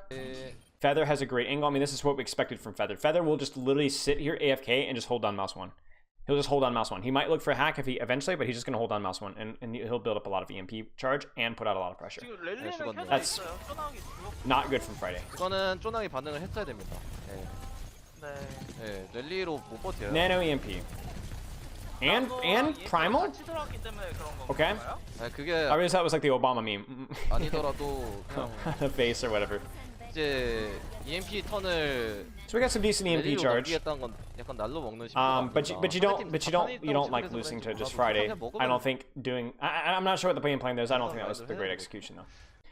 But yeah, good news is that you got 1, 2, 3 ults out. The bad news is that obviously you can trance the EMP or the Grav, but obviously you're still going to have to eat nade. Otherwise, the trance isn't going to do squat, and you don't really have a lot of aggressive plans. Your mines didn't do anything. Your pulse didn't do anything, and you don't have a rally anymore. So really, and bomb is just an awful ultimate in this mirror. It's really just used for remeching because there's too many mobile heroes in here, and there's too many heroes that can kill a baby diva as well. So what we expect is, Brig Zen to do here is they're not going to rotate this way. They're not going to rotate this way. This is too easy to get dropped on and pincered, right? It's too short of a sightline. So they're going to rotate here, even though it's a short sightline as well, because it's away from the more dangerous high ground.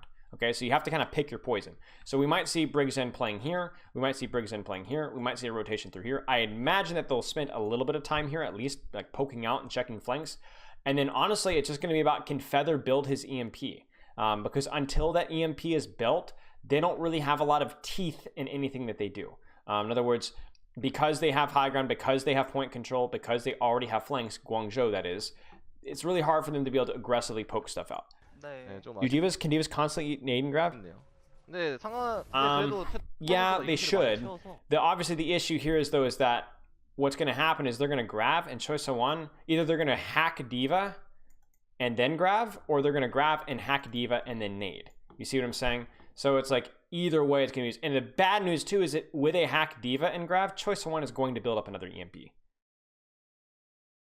They're going to build up another EMP. If Bianca, like Bianca just can't get hacked. Like Bianca, it's literally, okay, let me put it this way, chat. Next fight is won and lost off of this man's shoulders right here. Let's put it that way. Either eating the pulse, which is coming up, eating the grav, not getting hacked, eating the nade. There's a lot. I do not envy Bianca. Feather's way too early here. Feather needs to wait for his backline to push up a little more so he can get harmonied. Just a little more. Because you can see he backs off a little early here and he could have gotten picked. If Choice of One or Eileen had been ready for this, they could have picked him here. He needs to wait a little bit more, a little longer. But this is what we're going to see. You're going to see Harmony Orb, Discord, and just poking these guys out. Not running it through, but poking these guys out before we rotate.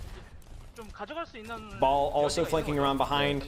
You see this? Pressure Monkey. We do not let Monkey stay there. Monkey will have to leave. 오 달아. 이번 턴 EMP를 되게 많이 채워주네요 상대팀이. How? 오 달아. 이번 턴 EMP를 되게 많이 채워주네요 상대팀이. 오 달아. EMP를 바로 써버렸어요. 그리고 바로 두 명을 잡고. Dude, this is just bad, man. This is just bad. There's no way. Look at Yakpung, chat. Yakpung legitimately rolls down left and 1v1s a Sombra. I don't even know how he finds the Sombra. EMP를 되게 많이 채워주네요 상대팀이. Where are my packs? Where's Eileen? 오 달아. EMP를 바로 써버렸어요. EMP를 좀 가져갈 수 있는 여지가 있는 거죠. 네, 근데 Like Rio has to walk away, EMP를 되게 많이 but he 채워주네요. has to walk away because his stupid, like, first off, he needed to jump. He needed to jump. Because you can't hold that close. You need Brig Zen to come out further so that you can grab them, right? You can't hold that close because it's too easy for them to poke you out from the sidelines because your backline's like over here and you're way over here, right? So you need, he probably should have been playing the high ground up here and then like looking to aggressively dive from there. But my main issue here is how the heck does Yakpung just roll through and somehow 1v1 choice of one? I assume that's what he did. There's no, yeah, he just 1v1 choice of one. Like, it's just unbelievable to me. Hydrate posture, sorry. This is just bad. This is just, I don't.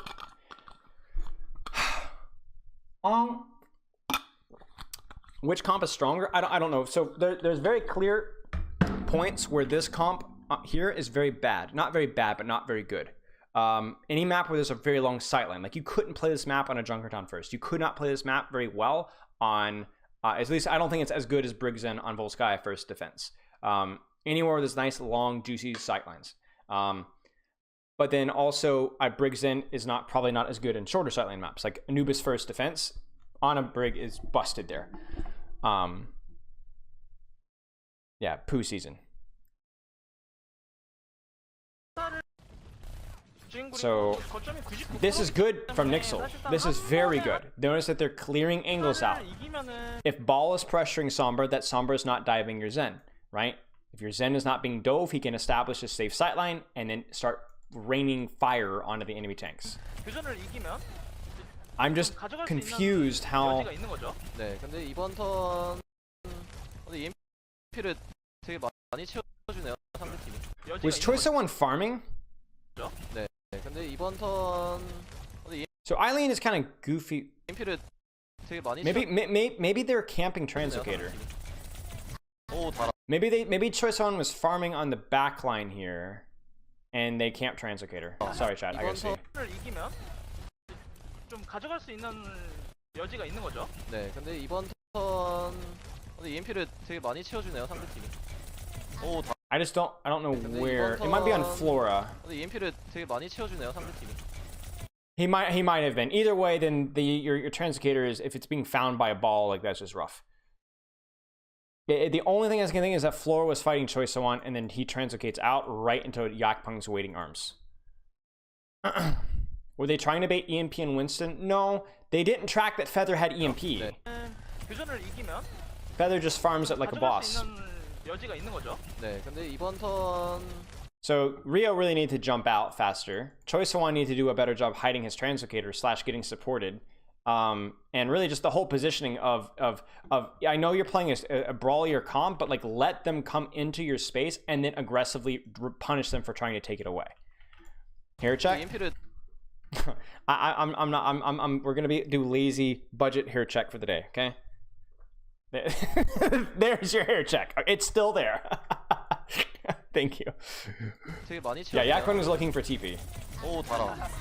Questionable.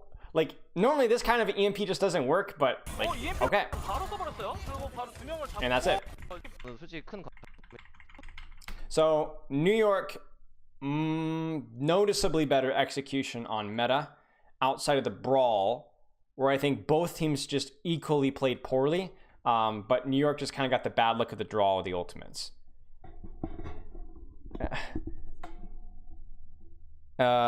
Metal Fish, subtle self-plug here. I did a Brig GM Brig, like it was like Lep. You guys know Lep. He's on Revival. He's the main support for Revival and North American Contenders.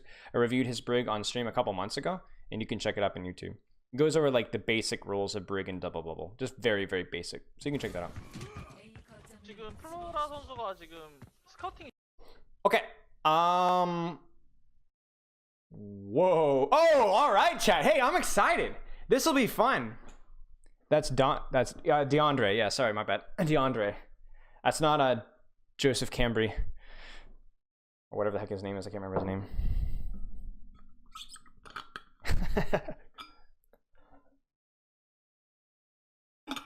Ah, man. Oh, DeAndre? Dean Dr. E. Okay, Dr. E. Sounds like a basketball nickname. Okay, this will be fun. This will be fun. So this is just Brawl. Like this is literally just Brawl. We call this Talon Dive. And this is a comp that Sheer Cold got pretty dang good at. We're not the team that I coached. And it's basically short sight lines, split angles, and speed, right? You're very, very fast. You're very fast, self-sufficient, smash them in the face, smash mouth Brawl. You run in very aggressively with speed and jumps and mobility, right? You either TP your Reaper or you just have your Reaper play frontline and you have your Sombra Pincer. So your Pincer is either your Sombra plus your Monkey jumping on backline, or it can be your Reaper as well. And then your frontline just pressure runs it down main. This is Double Bubble, obviously. The way Double Bubble plays into this is they need to be able to absorb the dive and then obviously push back afterwards with the damage that you've done from your high charge Zarya, from forcing their cooldowns, etc., etc. And then obviously any Ashe damage as well. The key thing here though is that Eileen has a very important job. Not just these guys for peeling the dive, but like this guy also has a very important job, because if you look at New York's comp, they don't really have an answer for armor packs on a Tracer poking them out. They Reddit post? This is an Overwatch thing match, yeah. Congrats, Windfall. Good luck. I don't get any credit for that though. You put in the work. And it honestly could have been complete luck. I'm not gonna rain on your parade. I'm gonna dump an entire bathtub worth of water on you. But congratulations either way. But yeah, they're gonna. Well, yeah. Do they swap? 그래서 솜브라를 찾겠죠? They must swap. Yeah, I was gonna say there's no flipping way they play Ashe into this. I'm gonna guess they play something with. I think you have to play D.Va here. I think this is gonna be D.Va. They might mirror. First off, they might mirror. I don't think they will. I definitely think Tracer stays, and I'm unsure in the Brig. Brig is very squishy into this, but if you can keep armor packs on Tracer, Tracer's busted because Tracer can put pressure on the side. Like, okay, we have a perfect example of what I'm talking about here. Do you guys saw what? Oh, whoops. This right here. This is what Tracer's even better at than Sombra. Right here. You get armor packs on a Tracer, and she starts poking on enemy dive heroes. And if it's a comp with Sombra Reaper, who could stop that? Like, Sombra's got okay-ish range damage, and maybe your Moira can like throw out a little right click and but it's really hard to get rid of her, really hard. And she puts out a lot of damage, and you having to burn your amp, or you end up having to use a heal orb, or you end up having to use a lot of your juice, and your monkey has to reposition to avoid her, your diva has to blow matrix, and your Reaper has to start running at her. And it's just obnoxious. Like, Eileen puts out a lot of peel by being just a general nuisance. So what I expect here is this swap. This goes Diva. This goes Sombra. And maybe everything else stays. Yeah, Diva just prevents, because Zarya's gonna get run over and die. Diva can Matrix Reaper, Sombra, Diva. And she also can avoid getting run on herself. Right? The problem with Zarya is she's like, oh, I can bubble you, but I'm also like, I have to protect myself too. The only problem with Diva is obviously that the threat of getting hacked is a big deal. Whereas Zarya, it's less concerned. I feel like Sombra Tracer with a Diva here would probably beat this comp if you played it really smart. But obviously breaking the choke is going to be hard. This comp is really good at holding chokes, but as soon as you get out of the choke, this comp is just trash. Because it's only short range. They have no range whatsoever outside of Sombra. Okay, they just go Brawl. So, chat, why would you go Brawl here? Echo could be decent as well. Echo with Brig, yeah. It just depends on what Guangzhou wants to play into it. Do they want to play the Brawl playstyle but play it better, or do they want to play a pokier playstyle? So when I look at this here, this is basically, we're playing Brawl, but we're playing a better Brawl. We understand that you guys have the advantage with high grounds and things like that because you guys have this tank line. But we don't care about high grounds here because it's just first point. There's not enough relevant high ground to make us want to play it. There's this, and that's basically it. The Zarya swap is still weird. Krong, let's put it this way. If Krong can survive, he's going to murder everybody. But that's a big fat if. If Krong can survive, it's over. But the Zarya still feels like a very dangerous heart. Like, the Zarya is a legit, like, if you swap this to Diva, who do you dive on Guangzhou? Who do you dive? You have to, like, I don't, but with this gives you a legitimate win condition to pincer dive a Zarya, and I think that works quite well. I'm not sure about the Zarya thing. I'm not sure. So what they need to do is they need to rotate away from this high ground here. They need to find a way to, like, pocket Kaylee and spam out Yakbong or Bianca or Floor or anybody, like, put some pressure so that they can rotate safely. Dive the baby Diva? Of course. My bad. There's the rotate. You see how they're rotating this way? If they walked right down main, they'd be attacked from this way and from this way and from above. So they rotate this way. So all the damage of New York is coming in kind of one or two directions instead of three, right? You see even how they rotate so that they don't get pincered as much. They're gonna go all the way out. Or they might not. They force Monkey out so they don't even need to go all the way out. But yeah, this is not good. This is still, because the problem with this is, like, do you see, okay, all right. Let me draw this out. Let me draw this out, because this is actually a great freeze frame. Guangzhou goes this way. They short push the monkey, they spook him out, right? All of New York is pushing this way, okay? Now what Guangzhou needs to do is, even though New York backs out this way, right? They back out doing this. They've split the red C's, or the blue C. But what you don't do is you don't split the C and go through it, right? Even though monkey doesn't have jump, you don't do it, because now, as you walk through, do you see the pincer? Do you see how they rotated to avoid a pincer, forced like 1 or 2 cooldowns, and now they're walking straight through the pincer? I don't like this. Now, there's no monkey jump, there's no bubble, but this is, I don't know. So what I would do instead is force the monkey out, and then cut your rotation short and go this way. Right? Go straight to point. Because you're rotating away from where they're pincering, and you're accomplishing the same goal. Because the risk here, the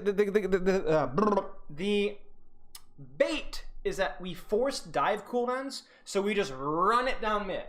You probably should push. You should probably take advantage of the fact that there's no cooldowns, but you should probably not do it down mid. Yeah. Two Fish here. Thanks for the sub, mate. Thank you, guys. By the way, I sent my partnership application over a week ago. We haven't heard yet. I'm really crossing my fingers. I'd love to have it, but we'll see how it goes. Go high ground through tunnel. I mean, that's the initial plan, but because they forced cooldowns, they decided to not do that full rotation. Understandable, but don't push down mid. This gives. I mean, New York could still win this here. MDH59S. Thanks for the sub, guys. Thank you so much, mate.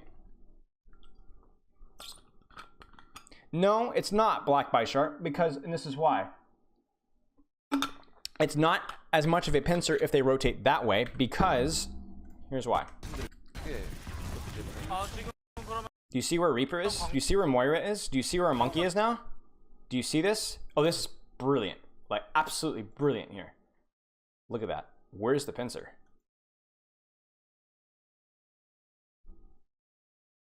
This is New York here.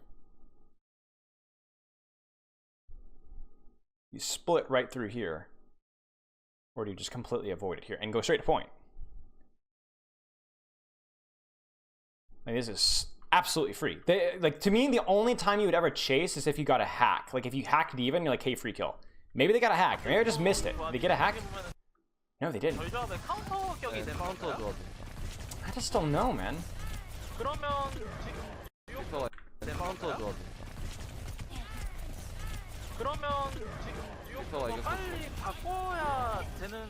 Like, you see what I'm saying, chat? Like, they chase down, I don't know who this is on Reaper, but this Reaper messes up. He should be running away. Instead, he stays. And he also runs towards point, away, when he should be going towards his team. But you see how expensive this is? look at Flora's ult charge. Look at this angle Flora has. Like, are you kidding me? And ultimately, even though it feels like, oh no, New York messed up. Oh no, they messed up. But you still haven't. You're still like, look at the backline here.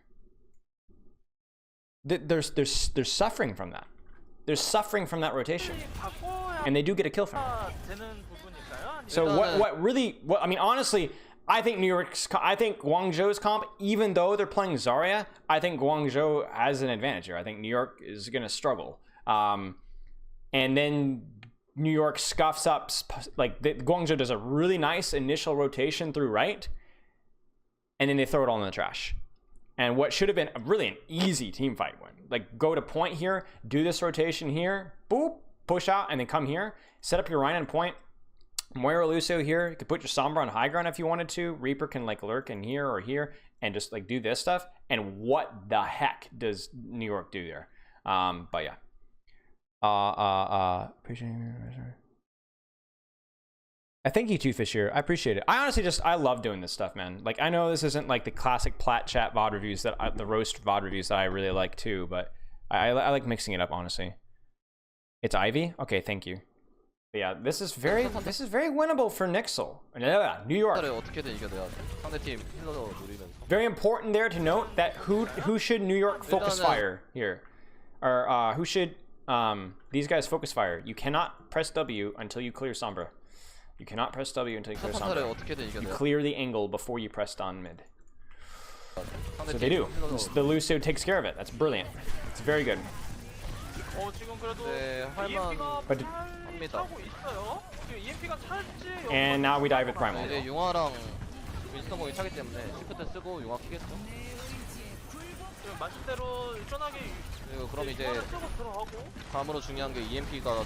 It's very hard for me to see what's going on here, chat. Like, and a lot of it's just ult play and like, oh wow.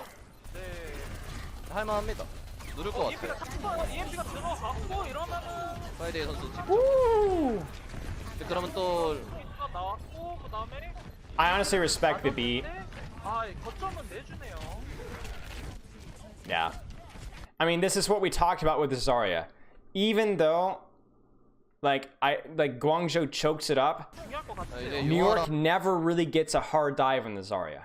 They trade, like, honestly, Ivy dying in Reaper is atrocious because Reaper is the threat to the Zarya.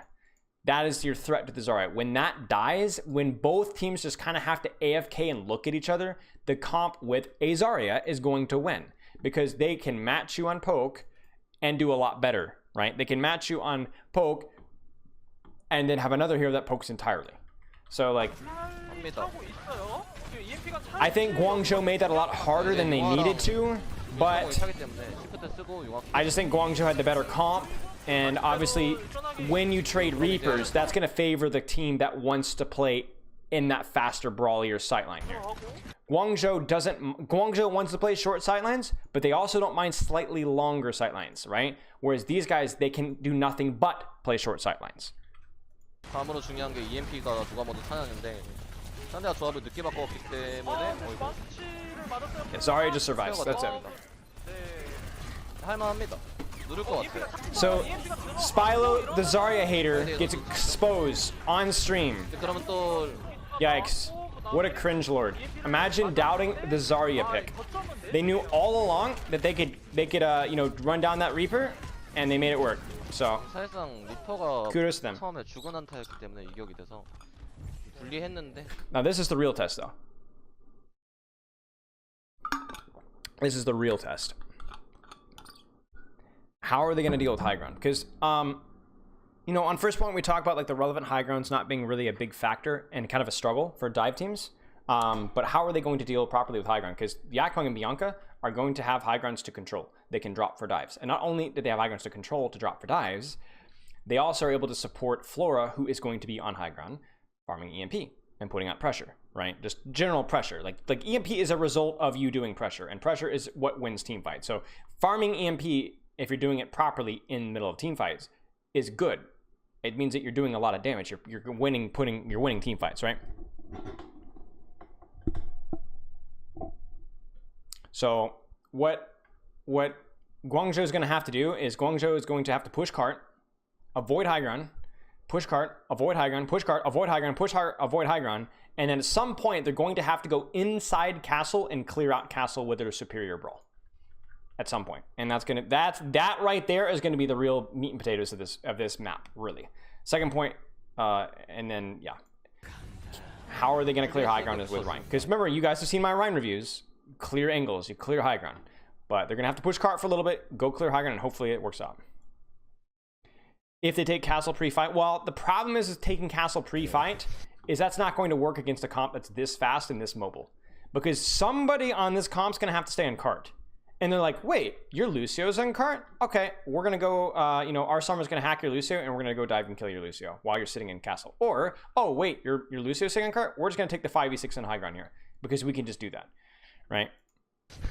이격이 돼버린 바람에 So I don't think you can take high ground ahead of time. Maybe in metas that are a little bit less mobile, but not this one. 용화를 어떻게 채워서 어떻게 쓸지. In terms of ults, I think both teams just play to farm coal and use their ultimates as a combination with coal. There's the high ground. Flora should just be AFK holding us one. What? 어떻게 채워서 어떻게 쓸지. So Flora is the cart's not really pushed forward yet, so Flora's on their backline, I think, farming EMP. 잘 바꿔왔죠. 예. Did Flora lose her translocator? Wait, how? This is the Sombra. The Sombra's not even looking for translocator. What? 잘 바꿔왔죠. 예. How? 리퍼공을 어떻게 활용할지. I'm sorry, chat. Am I missing something? Where was your translocator? I'm pretty sure that's Sombra down there, right? Yeah, this is Sombra. This is enemy Sombra. Did she find like translocator over the like? I don't get it. I don't understand. That's so bad, man.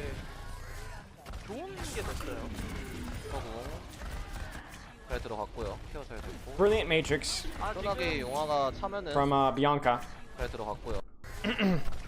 That allows our Reaper to just hold mouse 1, right? 잘 들어갔고요. 케어 잘 Gets the kill on the Reaper. That's a huge kill. 편하게 용화가 You very rarely see that. Like, you know what I'm saying, chat? We talk about Death Blossom being a really busted ultimate mid-fight and late fight as cooldowns are used up. But early in fight, you almost never see it get kills. But yeah, Reaper being hacked there was like 차면은 brilliant. Led right to the Death Blossom kill. 바로 들어. 편하게 용화가 I just think this comp is kind of like, and again, here's the thing, chat. Yes, they got a kill, but it's a trade, and once again, you are now not leveraging high ground. You have no Ingles now, especially because your Sombra's dead. You cannot push through a choke. You're playing against a Brawl comp that is better at holding space directly in front of them, and you have no Ingles. This is a feed. 아마 다시 한번 가지 You can't do 않을까? this. You're walking into a Rhine and a Zarya. No, you can't do this. 바로 들어가네요. 또 낙선수. No, you can't. This is just, it's absurd. It's absurd. 뭐 아시겠지만 생명용 And the worst part about this, the worst part about this is this was a crucial juncture in this team fight, in this map, really, where the cart is at its most vulnerable to high ground. And New York either Flora feeds, then Yakpung feeds, and what went from, oh, this is going to be misery from Guangzhou, is Guangzhou doesn't even have to do anything. They shoot a Sombra directly behind them, they stand AFK and enjoy themselves as Yakpun feeds, and they just win the fight by living. You can't do that. That's unforgivable. KD가 지금 아이비 선수의 계정입니다. 그래서 지금 아이비 선수랑 프로라 선수가 딜력 듀오를 하고 있는 상황입니다. And what you'll see is you'll see this guy and this guy push cart. So you'll probably see 2 on cart right here. And now you'll see this senorita, this senor, this senorita, and this senorita go to high ground. Most likely early on. And that might change depending on how far cart gets pushed. But you'll see at least 2 or 3 stay on cart. And they'll get the cart all the way to bridge. We'll get to last fight. And then the really interesting thing is like which Sombra's going to get high ground bridge control on the flank, and if it even matters. And then obviously like how are we going to break the choke? Because the thing is, like things like Shatter become really scary on bridge, right? 팀이 자탄이 없었는데 Yeah, so they're keeping they're keeping 4 on cart, 3 on cart, 2 on cart. 조합이 We might see that drop to 1, but probably not for a couple more seconds. 불리하기 때문에 자리로 빨리 바꿔. And that's unusual. That's unusual because obviously we talk about pros and they're always about like taking space, pushing forward, taking space, pushing forward. But right now the priority is to get cart as advanced, as quick, get it out from under bridge. You do not want to fight underneath the high ground against this this comp again. Okay, they're going dive or they're going brawl. We're on brawl, chat. We're on brawl mirror. 자, 그럼 빨리 쓰고 이제 바꾸는 방향으로 5 on cart still, 5 on cart still, 4 on cart, 4 on cart. And especially in the brawl mirror now, this high ground is not really relevant anymore because you're fighting all the way over here. Nobody can really reach that. So the only person it's relevant for is these 2 ladies. 좀 판단이 잘 안 설 거예요. As we see, literally as I'm saying that. EMP But the problem obviously is that you don't have armor packs and stuff, so it's very easy to force Flora's Translocator. 찹니다. There it is. 던지네요. What? 잘안 설 거예요. 그렇죠. EMP도 곧 찹니다. 던지네요. 아 이거 선해킹 당할 것 같아서 그냥 Chat! EMP도 곧 찹니다. Do you know what just happened? That's either a fat finger or that's a hacked bomb. 아 이거 선해킹 당할 것 같아서 그냥 미리 That's either a fat finger or a hacked bomb. 곧 찹니다. In other words, they started to boost her, they hacked the diva as she boosters, and the bomb just clumps. I wouldn't be surprised if that was a fat finger though, because you would not normally bomb until the cart was pushed a little bit further forward. 바꾸기도 좀 판단이 잘 안 설 거예요. No, this is a fat finger. EMP도 곧 찹니다. I would bet the farm this is a fat finger.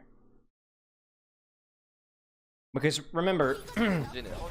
아 이거 선해킹 당할 것 같아서 그냥 미리 I would bet that that's a fat finger. Because you're gonna want to wait for the cart to push up a little bit further, where you can have like open chaos for that bomb. And I don't think that Bianca would even look for that when there's a grab on the table and a Death Blossom. That's not something that a good diva would do.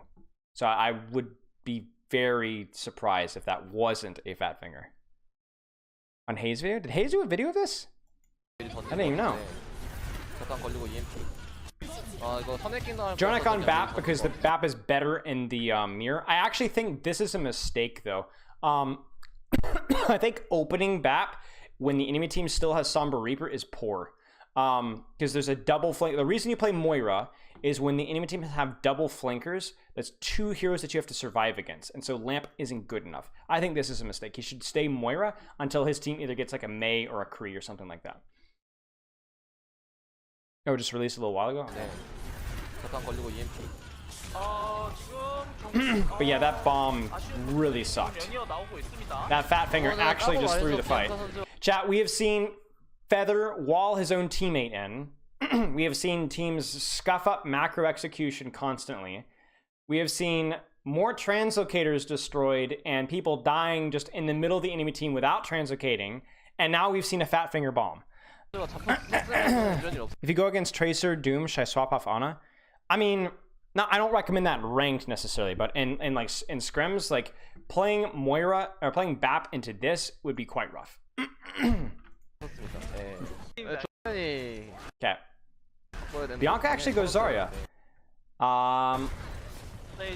This makes more sense. This makes more sense because you can.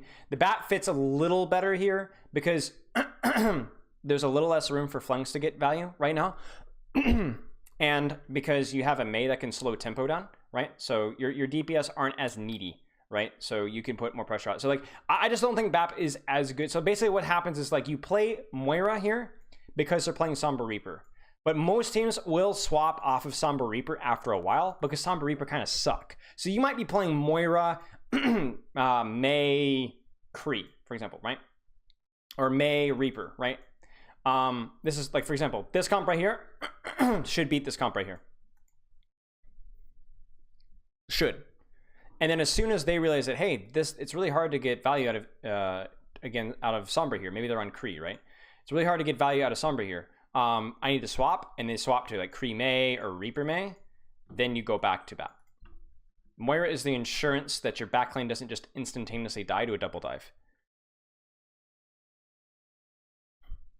But this is I still don't think the BAP pick is good until they swap one of these heroes. Put it that way. But the Mei swap is good. You would not play Winston in this map. It was inevitable that both teams were gonna go Brawl. Too narrow of a map. Unlucky. Honestly, if you can kite this, you take this. If you can kite this, you take this because you don't have any ultimates. You didn't have any ultimates outside of Beat. And what you've done is you've forced EMP, you force Shatter, and you're forcing Cole. If you can kite this with the speed which they're about to get, you will maintain charge on your Zarya, and you'll be able to re-engage, and they will only have Beat, which is obviously a concern. But you'll considering you just completely entirely swapped your composition, you'll take that. Why Zarya over D.Va? I mean, the number one reason is that on this point in particular, there's a lot less high ground that D.Va can abuse. Like, there's high ground right here, but that's about it. Everything else is more linear, so Zarya's raw damage is better. It's like, think about this.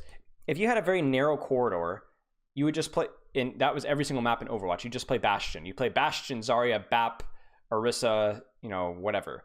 But when you start to open up the map, heroes that can do damage from angles and pressure from angles and high ground start to get more powerful. On this map and on this point, everything is very narrow. Very narrow. Very difficult to get value out of D.Va here. That's my take. Although the risk here is still that, and honestly, like, obviously the Reaper is still a little scary, but they don't have Reaper Mei, so your Zarya is never going to get walled off and rushed down. D.Va denies the Reaper? I mean, but so does Zarya if there's not a Mei wall, because the Reaper is going to get burned by the Zarya if he gets too close. If Reaper's just running it down frontline, D.Va and Zarya are both fine at denying Reaper. The problem with Zarya is that when you run Reaper Mei and you wall the Zarya and she can't fly over, that's when the enemy Reaper kills your Zarya. So they might just kite this. Brilliant bubble. He needs to keep running though. He didn't keep running. That's fine.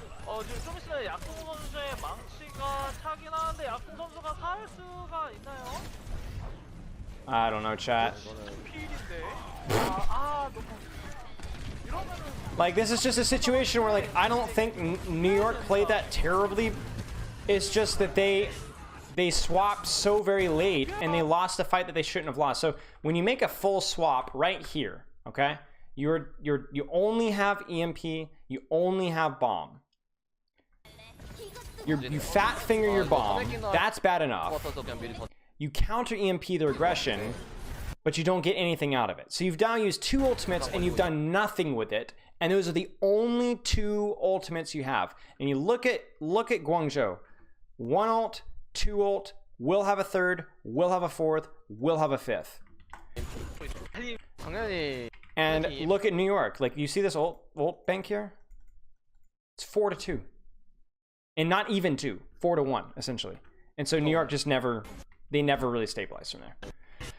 So the real throws was this fight right here, giving them that free grab, not being able to matrix the grab so that you could lamp it okay. And then even worse than that, like, that sucks. But this right here, this was New York's doom. The fact that Flora dies somehow, just dies, even though she should have Translocator. They die right when dive is the strongest. The point of the map where dive is the strongest, they lose that. And they use their coalescence. Because Death Blossom, whatever, you trade, you get what you get. But you use coal and you lost. New York they never recovered from that. Sometimes it's like, you know, you make so many it's like here you go. Here you go. Here's a great commercial. Unironically great commercial, but we can also use it for humorous.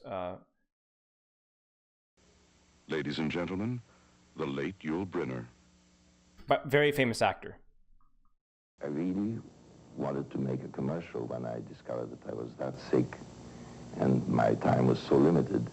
I wanted to make that commercial that says simply, now that I'm gone, I tell you, don't smoke. Whatever you do, just don't smoke. So, really sad. Great man. But ultimately, he made some bad life decisions, and that cost him later. No matter what there's nothing he could do. It's over. The damage was done. And to an extent here, obviously significantly, not anywhere near that level of seriousness, but in the same way, New York makes mistakes that they can't turn. Like, at that point in time, you can't change the outcome. It's already over. You kind of see what I'm saying? Like, I'm being dramatic, but the point is that, like, there are some times when you make mistakes that there is no coming back from it. And that's kind of what we saw with New York. There's nothing they could have done. He was in The King and I. He was also in the original Magnificent Seven. Great actor. Okay. Yeah, Chad, don't smoke. Defensive comp from Guangzhou. Kind of more of a traditional double bubble. You see Ashe here because you do have some sightlines. You know, you have some nice, like, high grounds and things that you can play around. Could also be hero strengths as well. Like, Kaylee might be better on the Ashe than she is on the Sombra. But really, just you have a nice little choke, a nice little sightline here, and that's basically it. You know, there's not a whole lot to read here. What will be interesting is what these guys choose. Will they choose to mirror? Will they choose to play Sombra? Will they choose to play this variation of the comp? We will see.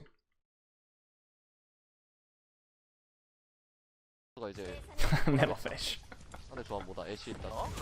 Wait, they're playing this comp? Okay, let's break this down. So now I wasn't gonna, like, bait myself by, like, hoping that they were gonna play this. No, we know they're playing this comp. So here's the deal. Here's how you beat this comp. If we're coaching Guangzhou, the most important thing that you can do is get Sombra through. You get Sombra through. Once you get Sombra through, you have options. You're going to look to aggressively push space with your 5-man core with a Sombra pincer.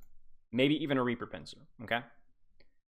Sombra has her options here. She can either pressure Ana, she can pressure Ashe, or she can pressure other targets. I'm looking at this right now, and I think my target of choice would be Ashe because I think you can get the most pressure off of shooting Ashe. You can bait the most resources. You can make the Ashe not shoot your tanks, which is a great trade. You will make them armor pack and pocket Ashe, and that's fine right there. So when you do that, you then can hard dive with these guys, speed boost the choke, and look to dive either Monkey, Zarya, Ana, or Brig. even if the monkey just jumps away, you've created space. You've gotten them off of the choke so you guys can get free off of this. So Eileen, again, like we described on attack, needs to do a lot of work. He needs to be able to soften up the enemy dive as much as possibly can. Poke with packs, poke with packs, poke with packs, poke with packs, put pressure, put pressure, put pressure. Because Kaylee is not going to be in a great position always to do a lot of damage. So let's see how NYXL does this here. They're going to have to be careful. If this comp I do not think is better than this comp, but I think on this point in particular, maybe not so much on second, but on this point in particular, and on a first fight, this comp has a very strong and easy neutral win condition. And if New York scuffs this up, or Guangzhou scuffs this up, New York could just roll. They could roll. So Flo's gonna get through, hopefully. 상대 조합보다 애쉬 있다, 트레 있다. Yep. They don't even know they have a Sombra yet. 가자. 예상이 이제 됐네요. 윈디로 가네요. 그러면 And I'm waiting for the aggression. I don't even know where Flora is. They just rotate, man. 광저우가 먼저 조합을 They just rotate right through. Look at that, look at that, look at that, look at that. 저희의 조합을 카운터. Now they have to hurry. They have to hurry because they don't want them to flip the map on them. You know what I'm saying? Where's the pincer? Where's the pincer? 한다라고 볼 수 있을까요? Is he gonna go for Ana or is he gonna go for Ashe? Gonna go for Ana. Oh, that's kind of why I don't love going for Ana. 이거 잡아버렸네요. 잡아야 돼 그래도. 카리브 선수를 먼저 잡았고 이제 Let's watch this again. I want to see what New York or Guangzhou could have done here. 조합은 지금 광저우의 조합을 카운터를 So see how they flip the map this way? 한다라고 볼 수 있을까요? 그냥 근소. So my first feedback is this: Eileen probably should be more aggressive. Eileen needs to be doing more right now. Eileen should probably be playing like here-ish even. And as long as he doesn't get hacked, he should be legitimately burning down as much HP as he possibly can.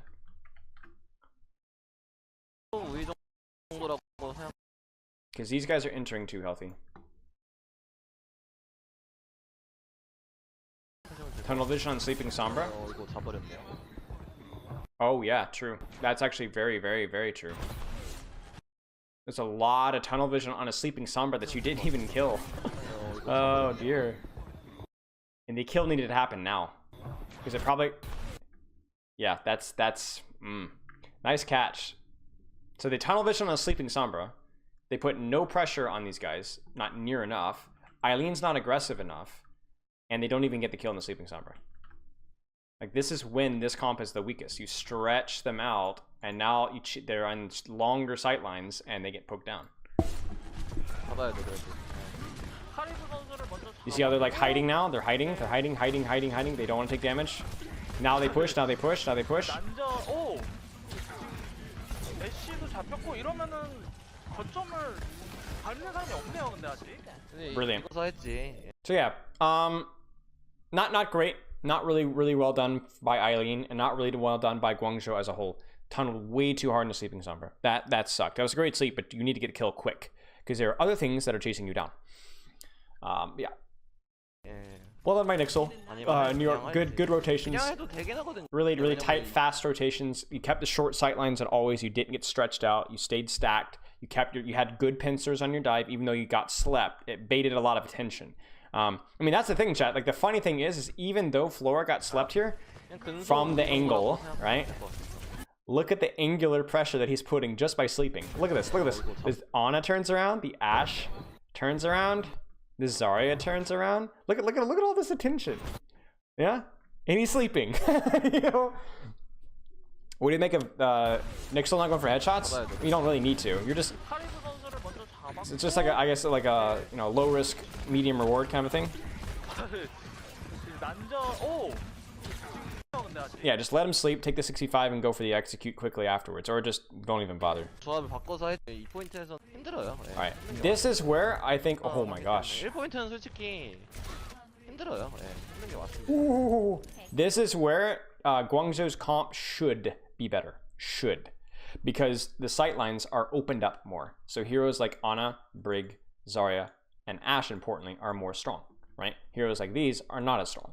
So what very similarly to how we were recommending New York to play on defense, or Guangzhou to play it on attack, where you push cart and you basically push cart, and then you go rush high ground. Probably what's going to happen here. Where they're just going to push cart right here, and then rush and take high ground because you have the superior short range comp, the brawlier comp, right?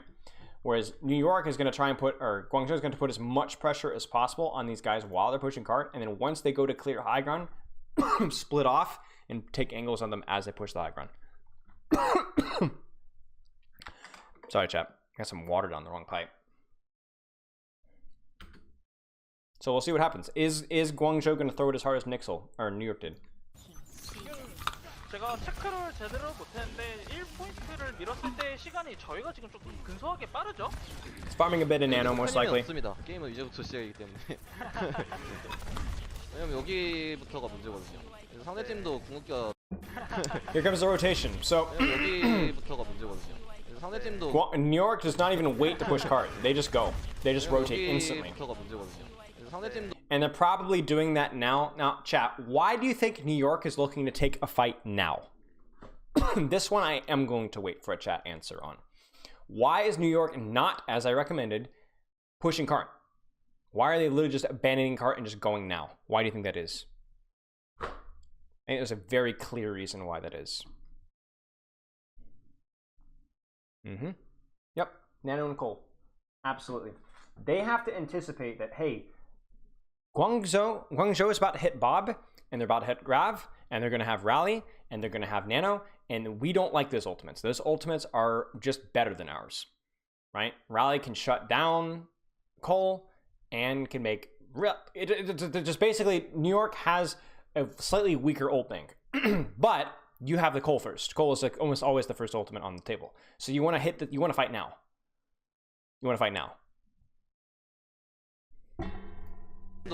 You do not want to, like, if you can fight now and somehow cheese out a fight win now, you might cheese a win. But if you lose this fight, or if you don't win this fight quickly, then you're gonna run into a big ult bank and you're probably not going to win. And then because I think you have the worst comp on second, then you're gonna be in a bad. Then you might eventually have to swap, and then you're gonna be in an even worse situation because now you have to full swap. So I think it's like, hey, we need to win this fight now. We need to keep the snowball going, otherwise we're in serious trouble.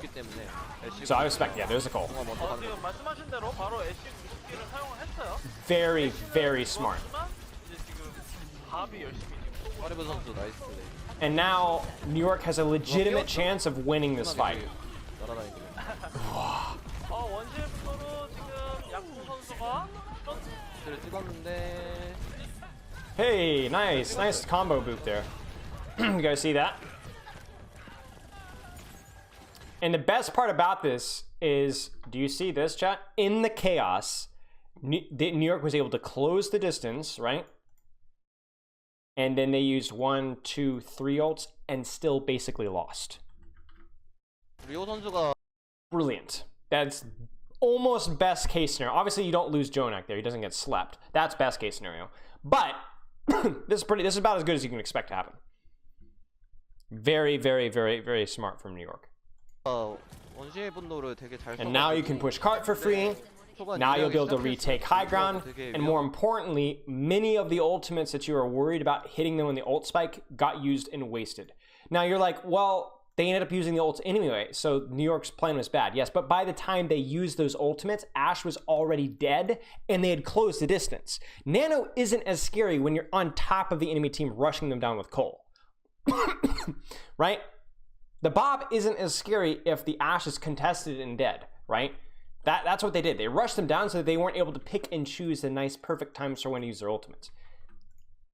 They played to their strengths, which was those short sidelines, which was rushing it down mid and smack them in the mouth. 이번에는 저희가 EMP랑 이제 And so now, probably what we expect here is what we described earlier, which is more pushing cart, and then they're going to push high ground again. But this time when they push high ground, it's going to be interesting because instead of, oh, they push high ground, but they've got Nano, they've got this, they've got that, they're just going to have these two. And we're going to have these two. And maybe this. So it will be interesting to see. 그 리퍼공이 있기 때문에 저희 I don't. 턴이라고 Ooh, 봐도 this split is so greedy, man. 자탄 변수가 좀 있을까요? 이제 먼저 건 팀이 이길. Like you have to split as Ashe against this comp. Let me be very clear. You have to split because if you stack, you're not going to get any damage out, and then you're going to just die in the dive. So, but this split is like, it's like putting it this way. It's like, if I were to describe you, hi kitty. If I were to say, guys, my cat wants to walk on something. Go ahead. Hope she does not turn off my computer. Okay, we're good. You have to split here to put out pressure so you can actually see the tanks. Because remember, the whole way you beat dive is you don't absorb the dive necessarily. Certainly not with an Ashe. But you poke it out as they try and engage, right? You take HP away. But this is too far. He doesn't have support LOS. Do you see this? Ana, Brig. Brig is on the other side of a wall. This is another, like, this is Brig. He's gonna get no support here. 이제 먼저 건 팀입니다. Just terrible play. And to be honest, looking at how Guangzhou is playing this looks like just Kaylee feeding. Like, because it wasn't like, oh, some of them went up and some of them went down. It was like all of Guangzhou was rotating and Kaylee just sat by himself. That's a mistake. And that's just unforgivable, man. Like, you can't.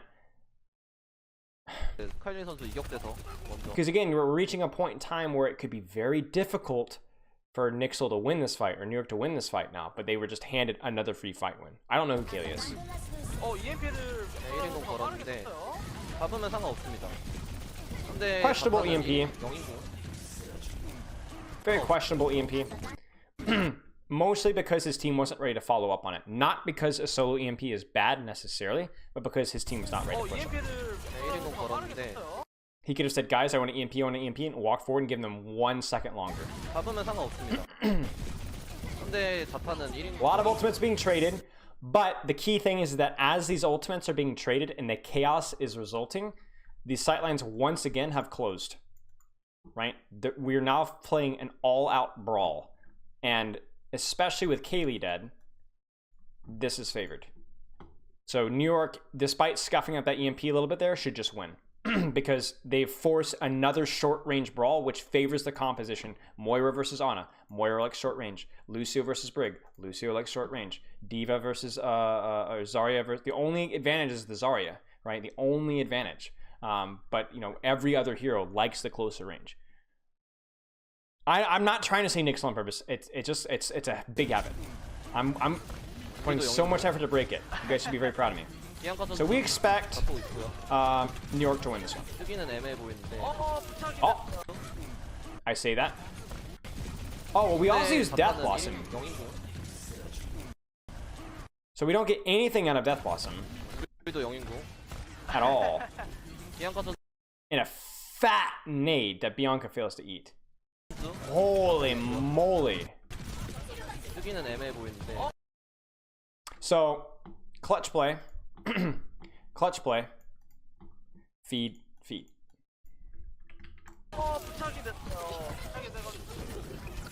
New York should have won that fight. 근데 저는 So despite Kaylee's best efforts, Guangzhou pulls it out. EMP를 쓰고 원숭이. Okay, what? Where did I heard somebody used to say NYXL back in the day. 하려고 했으나 이제 정리가 안 됨으로써 이제 상대방에게 기회를 준 셈이 됐다는 말이네요. 네, 이거는 이제 New York. Okay, so this is the problem here. So obviously Guangzhou doesn't have any ultimates, but they have the map control, and New York doesn't really have a strong ult bank just yet either. So once again, Guangzhou is going to reestablish high ground control, and this is where New York could be very well. Like this is the danger. New York is going to be like, okay, we're close to ultimates, let's try it again. We're close to ultimates, let's try it again. We're close to ultimates, let's try it again. But they're still playing the worst comp here. They're still playing the worst comp here.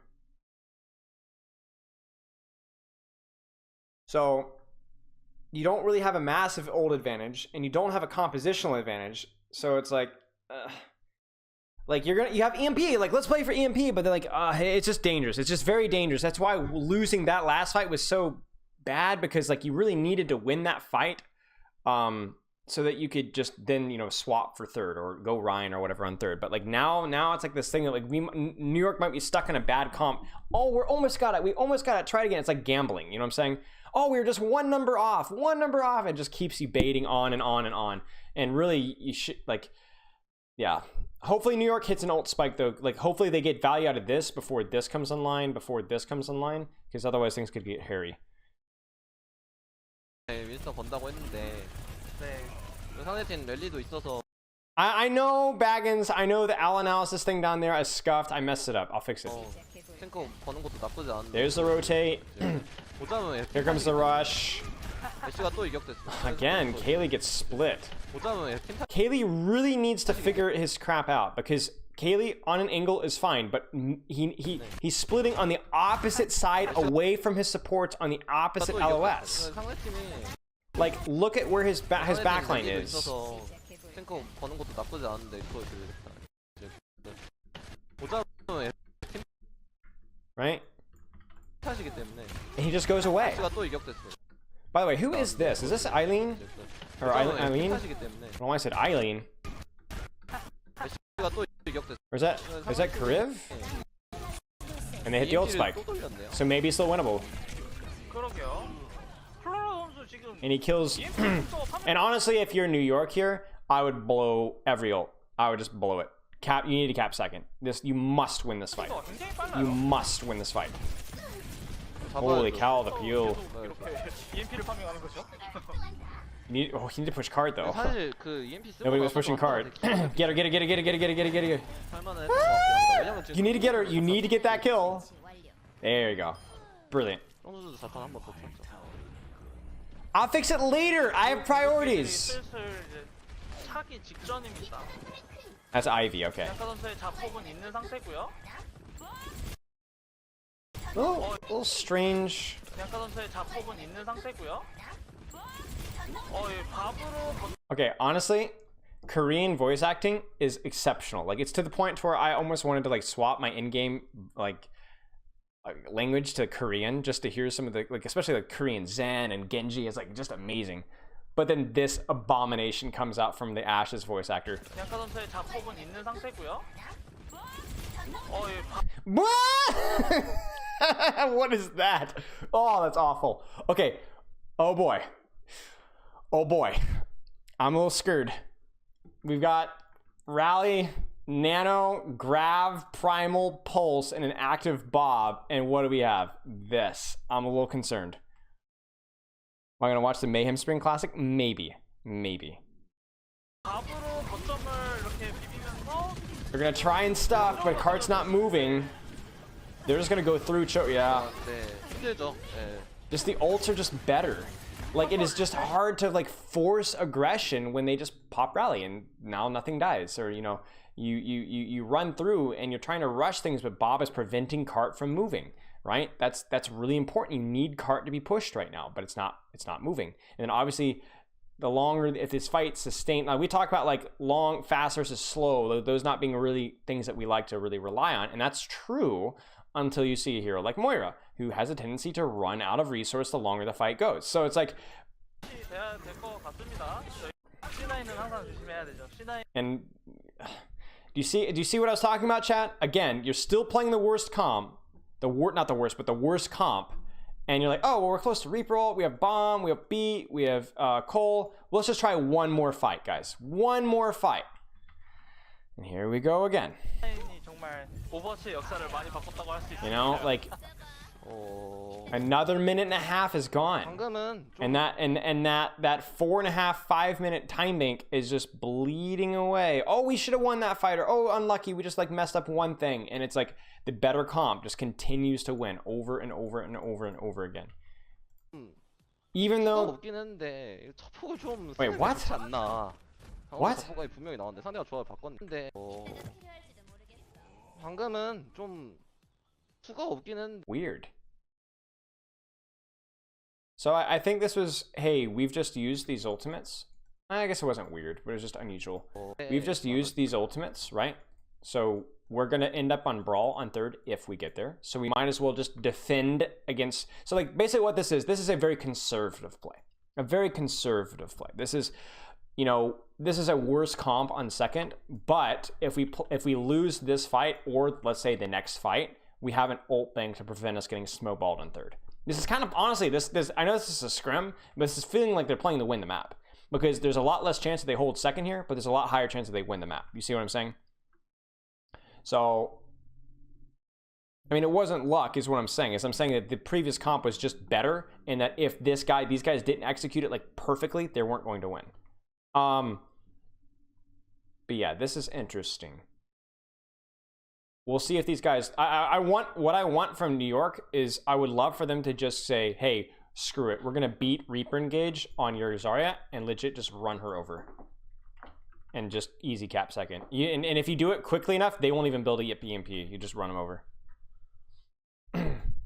Just run them over. Run them right over. Blow Cole, beat Reaper ult. Just go. Go. 이게 상대팀이 자탄이 있다고. They go Moira as well. 사포를 아낄 필요. Again, like I said, the Moira into what was it? Yeah, you don't play Ana into this. It's misery. 지금 이게 상대팀. I mean, I'm not saying that Guangzhou is being cheap here. It's totally fine to try and win the map. It's just kind of a cool like moment where they're not even practicing a composition, they're practicing a situation, which is a cool, interesting idea. 팀이 자탄이 있다고 사포를 아낄 필요는 없어요. Just go. Go now. 그러면 지금 빠르게 지금 더 없어요. 그러면 지금 빠르게 What is this? 지금 던지네요. 지금 비트랑 같이 던져. This is so stupid. This is so stupid from New York. It's not just that Jonak eats a fire strike and go like look first off, look at Jonak. He gets yoinked. Unlucky, that sucks, whatever. Why are you bomb engaging when they have grav?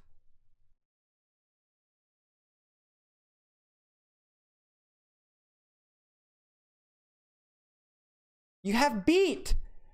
Run in, beat, and hard matrix to Zarya as you light her up. She dies before matrix is over. You see what I'm saying, chat? You run in with beat, hard matrix to Zarya, and she dies. Like, they can't keep, like, you're beating, and then you call. Bait grabs, you get a big bomb? No, because all you're doing here is you're beating. You've now gotten grabbed.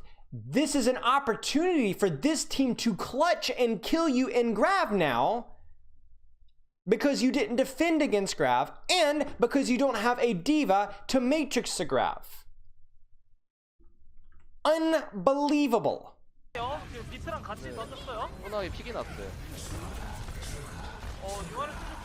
Just garbage.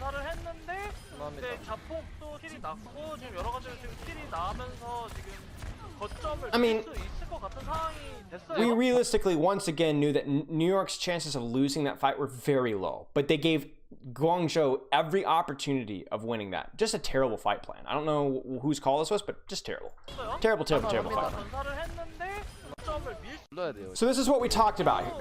You're going into this fight here, and really importantly, we're now 2/3 on EMP. We've built up a little Shatter charge, we've built up a little Beat charge, a little Cole, a little Reaper, right? So we look at this and we're like, okay, Guangzhou is going to lose next fight, almost certainly. But unlike New York, they swapped properly, and so that they're not going to lose the next fight, because it's probably going to be EMP, maybe plus a Cole, right? In which case, we're going to get answered next fight with an EMP and Cole of their own. So we're going to prevent the snowball here.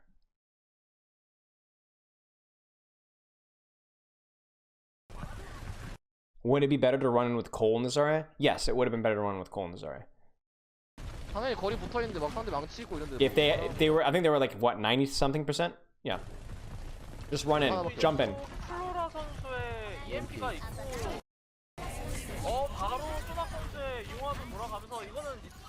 I actually don't think Cole was the play there either. I think I would have just EMP'd, because you know that they have no answer for your EMP, so you shouldn't need Cole.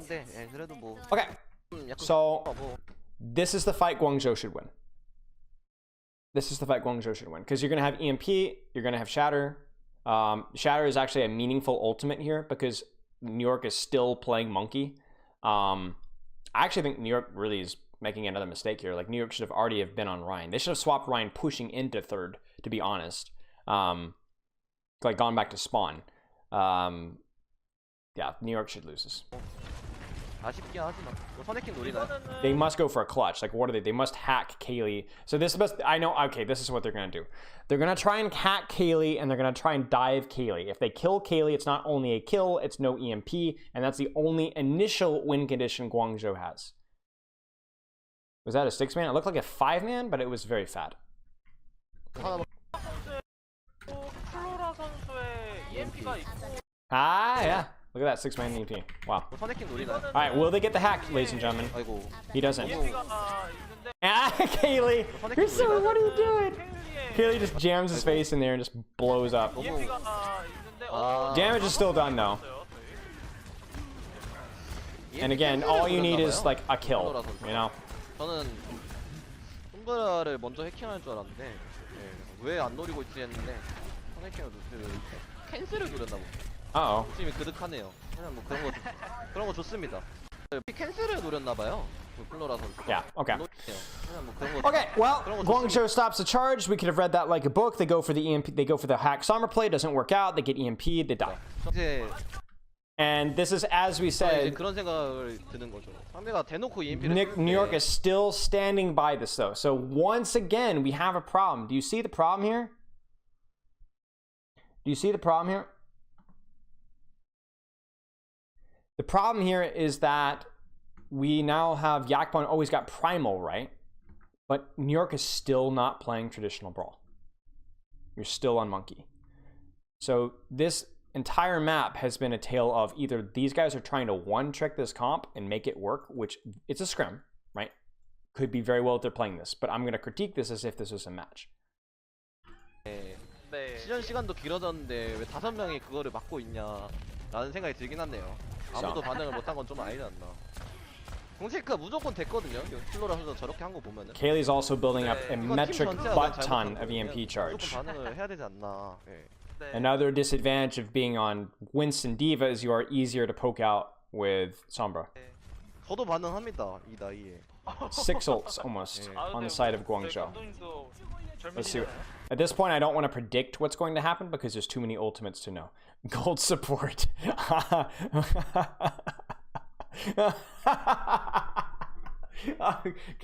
give me a second. I'll fix it. I'll fix that first. And edit VOD platinum support. No. Okay. Oh, that's brilliant. I don't see how New York wins this. The only win condition they have is if they get a big hack. So hack is always like that outlier possibility that you get a big hack and you're able to follow up on it something, but you know, very unlikely that you get the kill here. Hack or death blossom. Those are both, I think, your clutch ults. 죄송합니다. 이니시 잘 열었죠. 나이스. Great. 죄송합니다. I mean, this is why I had concerns about the Zarya in this composition, at least up it against dive. Great if you can keep your Zarya alive. If you can't, she is the weak point of your comp. 이니시 잘 열었죠. 나이스 드리블. Still gonna be hard to lose this though, 확실히 별로 안 맞아서. 들어가고 if you're Guangzhou. But you know, Guangzhou has 기축 차요. found new and creative ways of losing, so who knows? 스카우트 잘 들어갔고. Just chaos. 오. 지금 굉장히 난전이 이루어지고 있는데 킬피드에 지금 하나둘씩 지금 저희가 스코어를 Krong. 지금 굉장히 난전이 이루어지고 Instantly hacked, loses grab, and there's no diva on the field. 저희가 수정보를 올리고 있어요. They have a recontest though. They need to just chill. Kaylee does not chill, 이제 비비는 사람들 and they might not be able to touch. 정리를 하고 정리를 하려는 중이고요. 이렇게 되면은 추가 시간이 되기 전에 밀 수 있지 않을까라고 기대를 해보는데 아직은 모르겠네요. Yeah. So this is just Guangzhou chokes. Guangzhou chokes hard. They lose to micro details, goofy little crap like that. Chad, do you have any questions? So honestly, it just was Guangzhou, New York went in there with a very aggressive game plan of focus down and kill Zarya. They were successful first, and once you kill Zarya, the carry or damage potential is gone. So you just keep going and going, and then they hacked her again, and she still didn't get a chance to grab. Metal Fish, thank you for the sub, mate. Appreciate it. Limit testing? How often this happens in scrims? impossible for me to say. It's a team culture thing. When we were playing sheer cold, we did limit testing a lot. Grathan would hard flank permanently on McCree for some scrim blocks and like just feed, but that was conscious, and he got pretty good at it. Trying to think other examples of limit testing we had. We had Alex on off tank was often limit testing was often was, but like I wouldn't say that that's a common thing with the team. It's just something like it's good, but it has to be done purposefully. You know what I'm saying? Some people just say that as like an excuse for when they're feeding.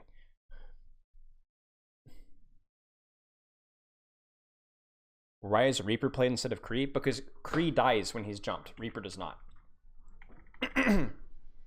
좋았습니다. You would see Kree if both teams were on Rhine, because there's no chance of the Kree being jumped, right? But if they're still on Winston, Diva, Reaper, Sombra, you can't play Kree into that. At least it's harder to play Kree into that. 아닌 것 같아. Hair check. All right, chat. Let's see here. Actually, I'll get a brush. Screw it. I'll get a brush. Give me a second. You want to eat? I'm gonna feed my cat as well. Give me like 1 second, y'all.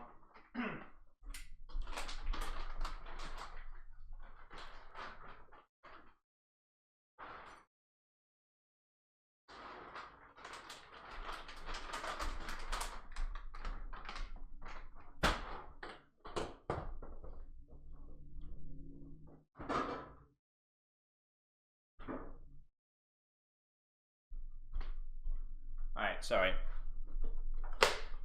Cat has a very set feeding time and kind of bushy. Holy moly, it's not kind of bushy, it is the bush itself. Isn't Tracer just a better Reaper in that comp? No, because the splits that, well, here's the thing. Theoretically, maybe, but the splits, Reaper, like the splits are the splits of the angles that Tracer would take against that comp would require either Harmony Orb or Armor Packs. You're running Moira Lucio. You don't have any range support capabilities. So you either run, like Tracer would demand Armor Pack, Harmony Orb, whatever, and she would just basically have to play with her team.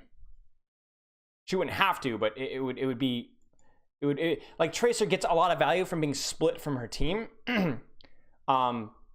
but she wouldn't get any split support. You see what I'm saying?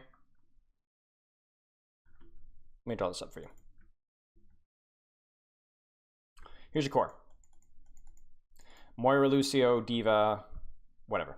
Winston, let's say. Your Sombra's over here. Your Reaper's here too as well, okay? Sombra can set up wherever, and then as you aggress, she just puts out damage, right? But the difference between Sombra and Tracer is she can do it from range. Tracer cannot, at least not very good. So when she puts damage out from range, it means that you have to actively go chase her to get rid of her, okay? Which means that she doesn't really need a lot of support. Or you can have your Sombra off angle here, where it's easier to support you. But again, range, right? Tracer would want to be here on the enemy team. But the problem with this is, how do you heal this Tracer?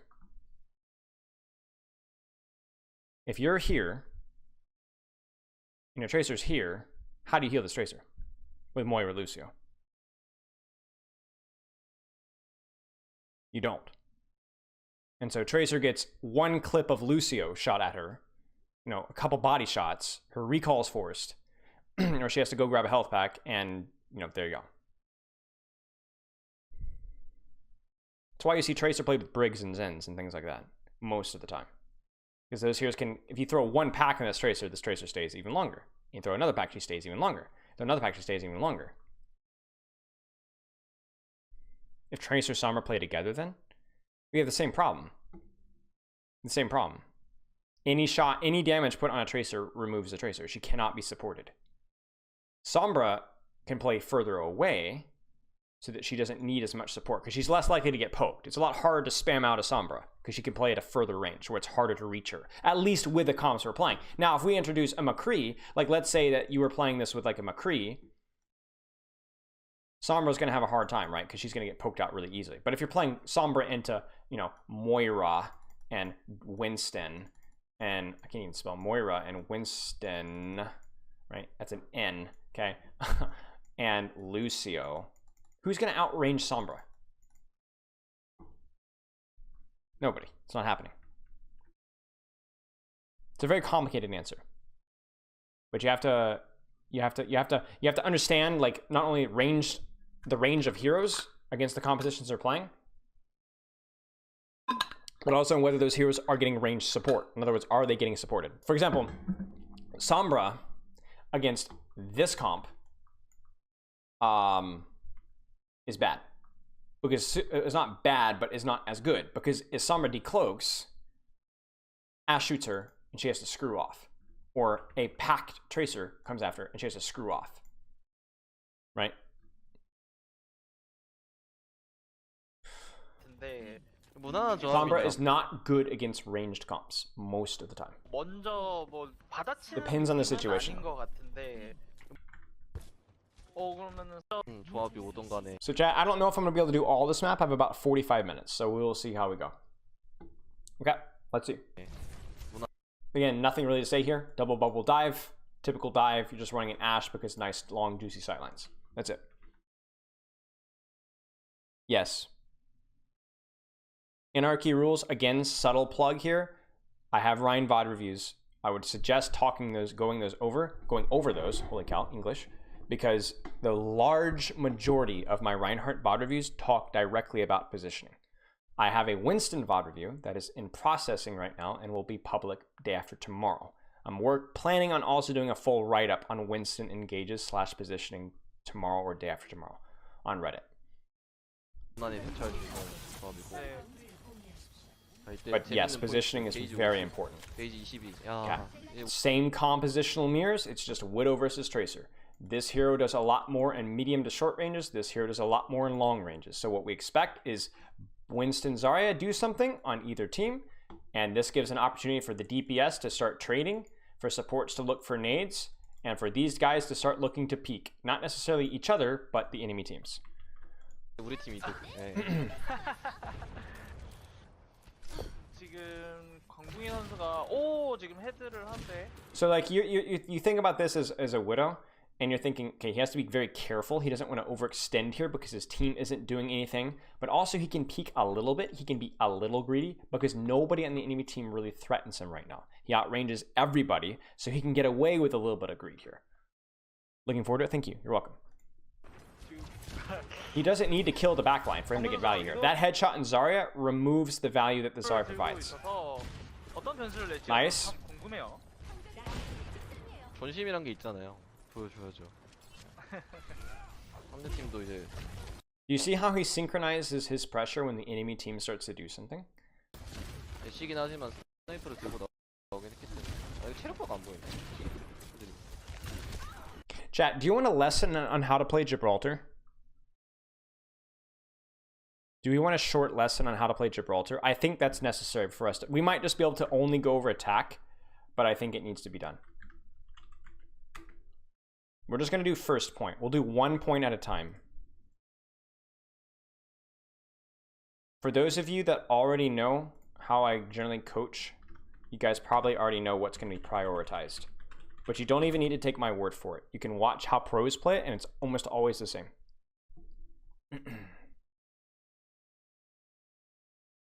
I'm going to be very, very quick with it. So not quick, but I'm going to be efficient with it.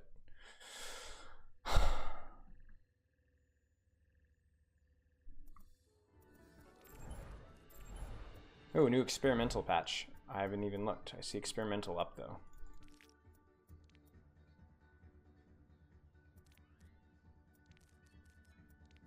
Okay. Positioning and timing. Arriving at watch For the point tournament, Gibraltar. makes sense. Okay. Ah. So yeah, it's high grounds. It's high grounds because if you ignore high grounds, let's just say, for example, like in general compositional rules, but especially in monkey comps, right? If one team was just to push the cart here, ignore the high ground here as a group, then what that would mean is the enemy monkey would be able to drop on you. the enemy Ana would be able to nade on you. The enemy Tracer would be able to drop and pincer your backline, right? The enemy Ashe would be under no threat whatsoever, or Widow would be under no threat whatsoever and can just pop you up. So generally what happens, very simply, is that you see people contesting this area softly, softly, softly, softly. They push the cart till about, hello, here. And then you're going to see rotations to high ground, supports, DPS, whatever. Tanks will aggress and jump on here so that their supports can rotate to here. Then tanks will go up again, maybe even further, as the supports start to push and peak on this angle here. So people fight to get enemies off of these high grounds. Because if enemies stay here, you lose to what they rain down on you. So as the tanks jump here or jump here, supports are either rotating towards high ground, or they're rotating or pushing the high ground itself. Like they're actually walking across the high ground like this, and then like nading and sleeping and healing. You push cart to about here, you get control of here. Once you get here, now you have the opportunity to dive supports or squishies that are on the back line, like back here. Now you have the opportunity, once you get here, to do things like, okay, now we can dive if the supports are in here, we can dive there while we pincer from in here, right? And then eventually, if you, let's say you get a couple picks or you win a fight, or the enemy team backs off hard, then you can leave your tanks up here and you as supports can rotate in here. And now you are on the defense. Now you have this positional advantage and you can push cart. And as the enemy team goes to contest point, they walk into your tanks who just smash them. And they can't even reach you. You're too far away. They would have to jump out, come here, survive, survive, survive, jump out again. It takes multiple cooldown cycles to reach you. So the reason Lucio isn't played in dive is because Lucio in dive, Brig helps your Tracer win the duel over here. She helps protect your Ana from being dove over here. She enables your Monkey to go more aggressive with an extra armor packer over here. And she helps your Echo to dive over here. Dive is all about controlling multiple point and angles, right? It's not just about denying the enemy team's dive. It's about helping your DPS win duels so that you win flanks. And Brig can contribute on range. Ironically, the hero with a flail and a shield is really good at range, at controlling fights on a range. Armor Pack is really strong at controlling fights on range, like Zenyatta. But the difference between Zenyatta and Brig is Brig can help her other support and doesn't demand as much peel herself. Lucio is very short ranged. He can't help, like when Lucio's played in Brawl, he does control flanks and angles and things like that. But when you talk about dive and spam and things like that, it's just too far away. Like there's too many things way over there, way over there, way over there. He has to physically be there to help. Brig doesn't have to be there to help. She can just armor pack. It's just controlling the map. Brig is way better at controlling the flanks and angles than them controlling the map. By the way, can we just admire Overwatch chat? Listen to this. Listen to this. I'm sorry. This is on low graphics. Listen.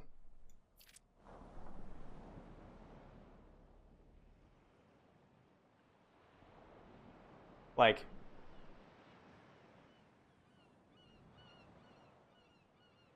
what a cool game, man.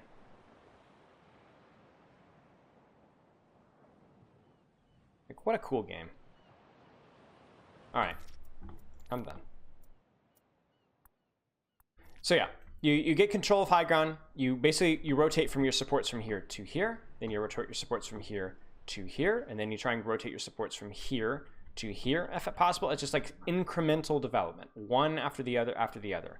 Eventually, oftentimes the enemy supports end up on the back high ground, but if you get to here, you can actually dive them, right? And eventually, you know, like your DPS are like slowly pushing up. The only problem is that cart becomes a problem. So you don't need a lot of people pushing cart, but you want somebody pushing cart. And that's where it starts to become an issue, because you can win high ground, but then the cart's like all the way back here again. So generally, sometimes you'll have, like, if you're playing Diva will push cart because she can fly up to high ground whenever she wants to. Tracer, because Tracer can push cart and then blink through here and then, you know, contribute to the dive over here. So yeah. What a cool game, man. Okay. You guys are really really clever today. Okay, so yeah, I know we're not going into details exactly here, but I don't want to. I want to keep it relatively basic. So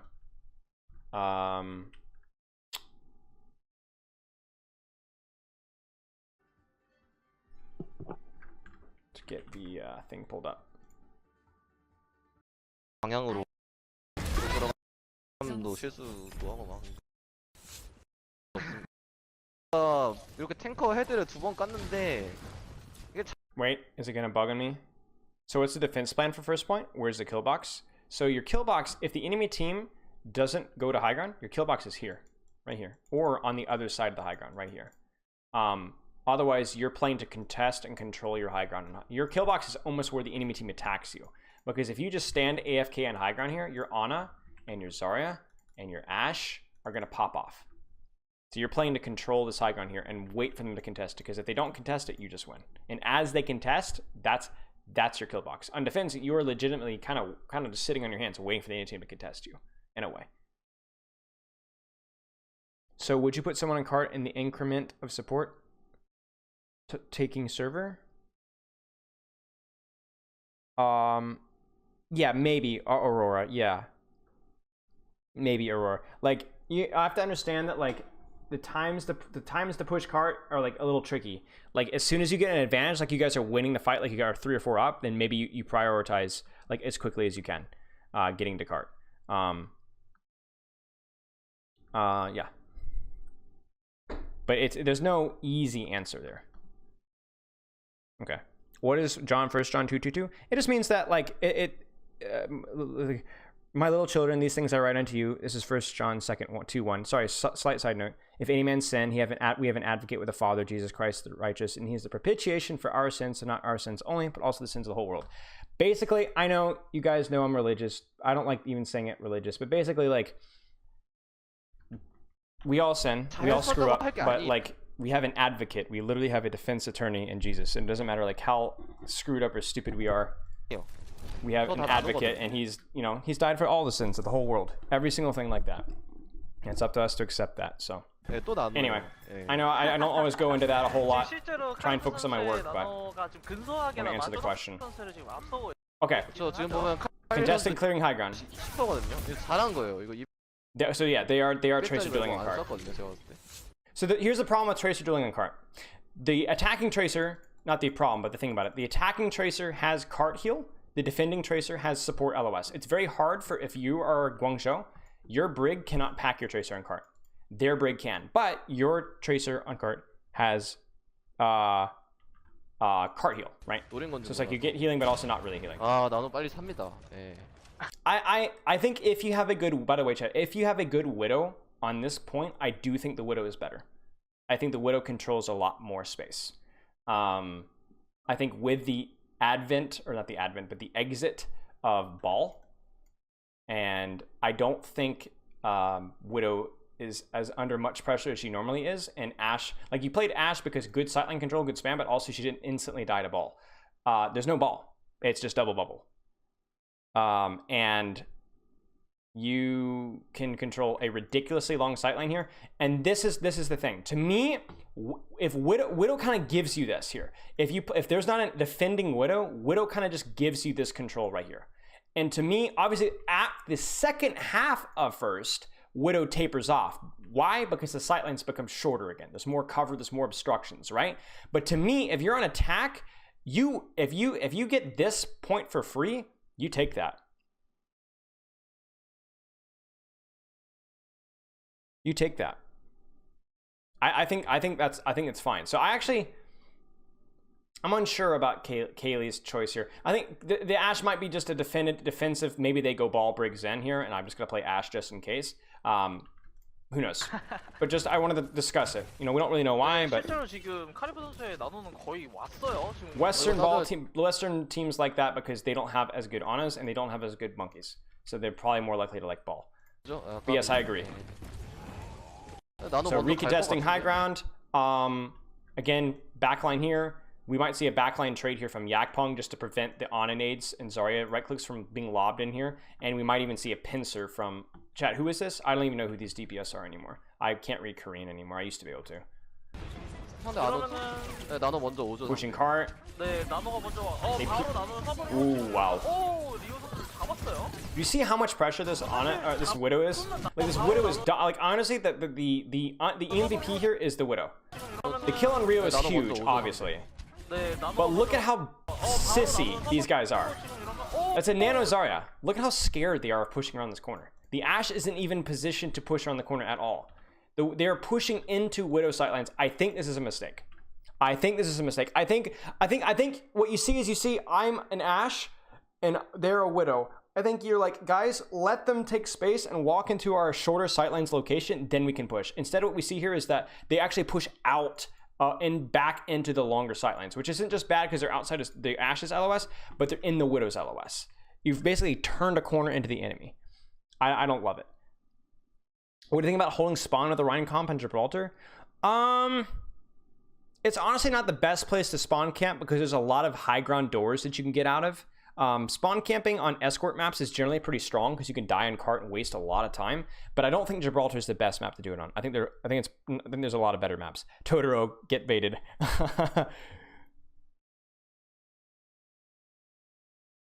Car wash mega, yeah. Because it's like the sightlines are nasty. Like you can't see anything. So yeah, really well done by like just really just well done by New York just absorbing the dive. Like, come on, walk into our Widow sightlines. Like, go ahead, burn your nano. 뭔가 이게 콜이 잘못된 것 같아요. 광저우 측에서. 나노 자리아로 들어왔는데. And there's the cap. 효율이 제대로 안. Honestly, comp diff to an extent, but also how this team played around it. Like, look at Kaylee's ult charge here. You know, that tells you all you need to know. I thought Diva dive was better on first point. So yeah, so here's the thing, chat. Diva technically is the better hero on this point. Technically. There's just high ground, and you can push cart, and you can be in a million different places at once. So why is Zarya? But you always have to go back to why is Zarya being played over Diva in the first place? Why is Zarya being played over Diva in the first place? And to an extent, you can say that, like, okay, maybe on first point, Diva's, or the first couple of fights, Zarya is not that bad because like this is pretty close proximity, like pretty tight fights, right? There's like not a lot of long range spam. It's like pretty like all brawly up in the face, you know. So Zarya's gonna do all right. But yeah, it's the Winston can't be booped. I mean, that's just it right there. It's like this hero makes Zarya necessary. Not necessary, but a lot more attractive. Because if you're going to send your monkey to jump high ground and he gets booped off again. Monkey jumps high ground and he gets booped off again. You know, or he gets bashed. It's just over and over coach gunned. You know what I'm saying? So it's just, the bubble's just a lot nicer to contest high ground. Oh. But you can, let me put it this way. If I saw Diva being played here, I would think it's fine. It's just a stylistic choice. Hair check? All right. Let's just let it play. But yeah, comp diff, and honestly, I like the way New York played that one much better. They're very patient with the rotations. They established their Widow. They got the high ground, and then Guangzhou tried to force a nano onto Zarya, and it didn't work out. 이제 광봉 선수가 만들어준 기회를 이제 못 산. So again, here, chat, I'm not going to pull open the map again, but it's going to be about which team can control, not necessarily plane, but just this entire area up here. Plane is nice. This area is nice because you could drop onto people in the low ground. Plane is the best if you can, because you can drop onto people right below you too. You don't just drop on all the way to the floor. You can drop to people like it's an elevator. Level 1, level 2, level 3. If you control level 3, you can harass level 2. Okay, but obviously again, cart push. We have the Widow pushing cart here because she's going to be one of the easier people to position here. At least for a little bit. I would like, the goal is that Jonak and Friday need to get off of cart as soon as possible and go up the stairs. Right. You want to get as quickly as possible Jonak up here. And then eventually up here or up here. Most likely here to start.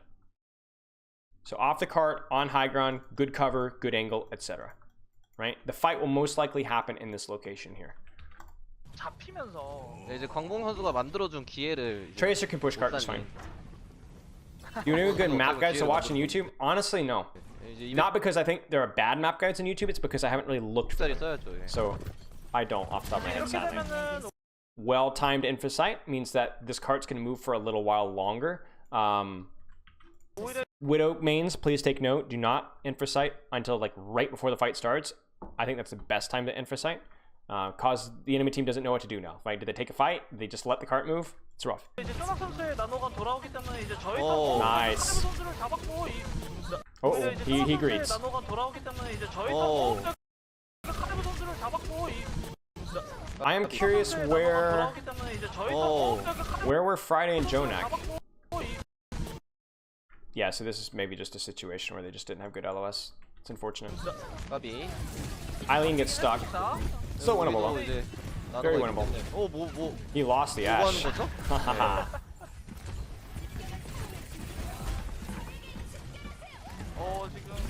지금 Ooh. 계속 쓰고 있어요. 집중한 선수가 지금 물렸는데 지금 살 Very important to see who wins this fight. Because it's going to be who's going to get positional advantage here. 랠리 And it looks like it is going to be New York. So New York, a lot of ults traded, obviously.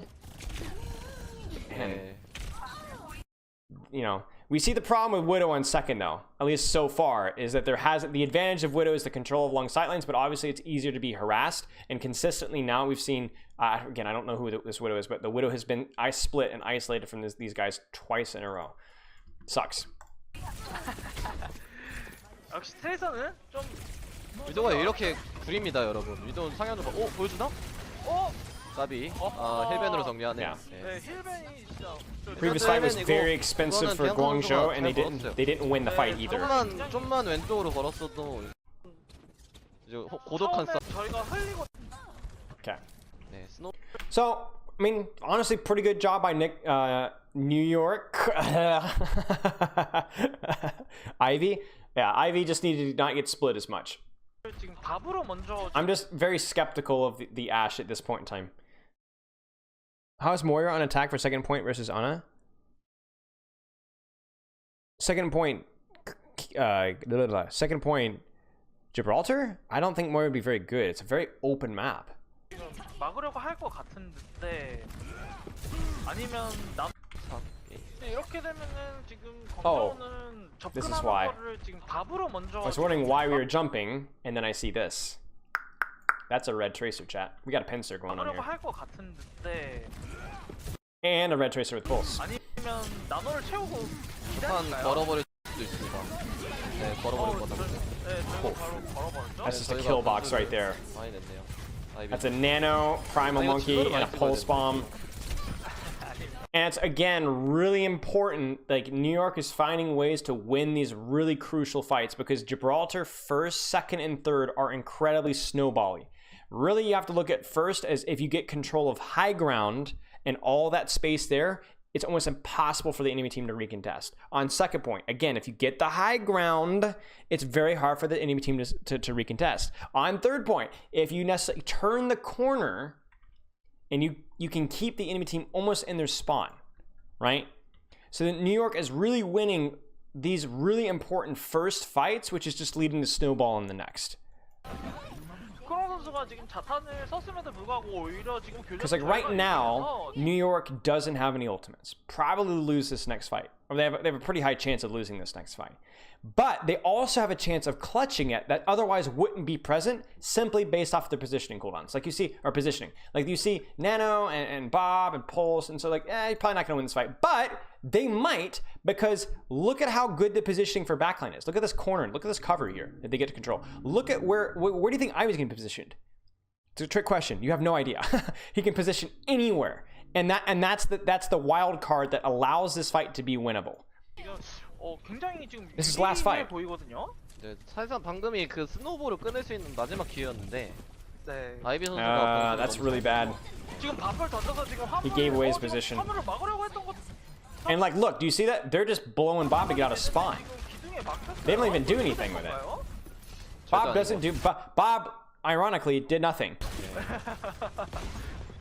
이제 지금 있는 거는 카리나 Right? 선수. So New York is happy to just kind of S-key up a little bit. Hey, last fight, and guess what? We didn't really lose much position at all. Ivy's on Tracer. You guys are baiting me. Is that ironic? Yes. Because Bob do something and Bob didn't do something. That is ironic. I swear I have to carry you guys. It sounded like someone was laughing at my joke. Yeah. Of course. Who wouldn't laugh at my jokes? My jokes are amazing. 이제 상대팀 오죠 나노로. Oh, they caught the supports. Ooh, wait, what? 이제 상대팀 오죠. But yeah, but do you see what Ivy's doing right now on Tracer? If you're gonna want to nano, you're gonna want to have a Tracer pincer, right? So do you see how this Ivy on Tracer is preventing this Tracer from getting in position? So it's just the monkey pressing W. And that means what can the supports do? 그렇죠? 나노로. They might survive this. They do. 힐벤이 잘 안 들어갔고. Uh-oh. 네. 이 정도. Ha! Chat, we saw Nano, Primal, and Pulse here. And now we see Nano, Primal, and Pulse there again. That's hilarious. 섰으면 죽어줘야. So yeah, 그래도 1m 정도. they get the kills. You'll probably see Guangbong.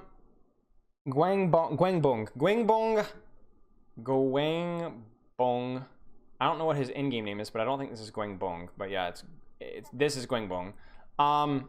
And you'll probably see Infocytes, and you'll probably see a swap. No, probably not see a swap. They're mirroring Widow. We'll see. 이제 Why doesn't Kaylee go Widow? Well, there you go. Because he had Bob. 마이카일리 선수가 카일리 선수 맞나요? 이제 네. 위도우를 꺼내고 어떻게 플레이할지가 상당히 중요하지 않을까. So we're probably going to say play for sites, use sites to stage aggressively, and then look for a nano to finish. I don't see how Guangzhou wins this. Kaylee's going to have to pop. 왜냐면 이게 아무리 공이 유리해도 위도우가 충분히 변수 낼 수 있. So here's the thing, it's like the only way that I'd say these guys win is if they do something really cheesy or like, but the problem with that is that you have Infocytes in the field, which will scout out anything cheesy that you try and do. 있거든요 이 맵은. 윈스턴이 먼저 뛰었네요. 한 팀. 윈스턴 공 없는데 죽여야죠. 이러면 지금 강동희 선수가 지금 궁을 썼기 때문에 Rio 상대방 gets 위도 picked. 위치를 확인할 수가 있어요. 그리고 바로 잡아버렸네요. Just press W, it's over. 오 카리오 선수도 좀. 생각해도 Like I don't even have to see the fight there to know it's over. 더 Okay. Chat, I don't know how much longer we can go. That is Guangbong in Korean, is it? I thought this was an E noise. Maybe I'm wrong. Guang. I know this is g, bong, but I don't know if this is bo. Is that bo? Is this the bong? I know this. I'm pretty sure this is guang. Guang bongi. Maybe this is guang bong. But what is this at the end then? It is ing. Okay. Rip. Well, I know this is an Ivy. Okay, like I'm. 위도우가 재밌어요. We'll watch a little more. I'll try and see how much I can get out of it. Actually, chat, give me 1 second. Give me 1 second. Let me make sure. I'm gonna check messages really quick because I have somewhere I have to go. But okay, I think I'm okay. Holy moly, Totoro! Thank you so much, man. Hazier, Swaggersaurus Rex, Urkham, Connor, and Boom.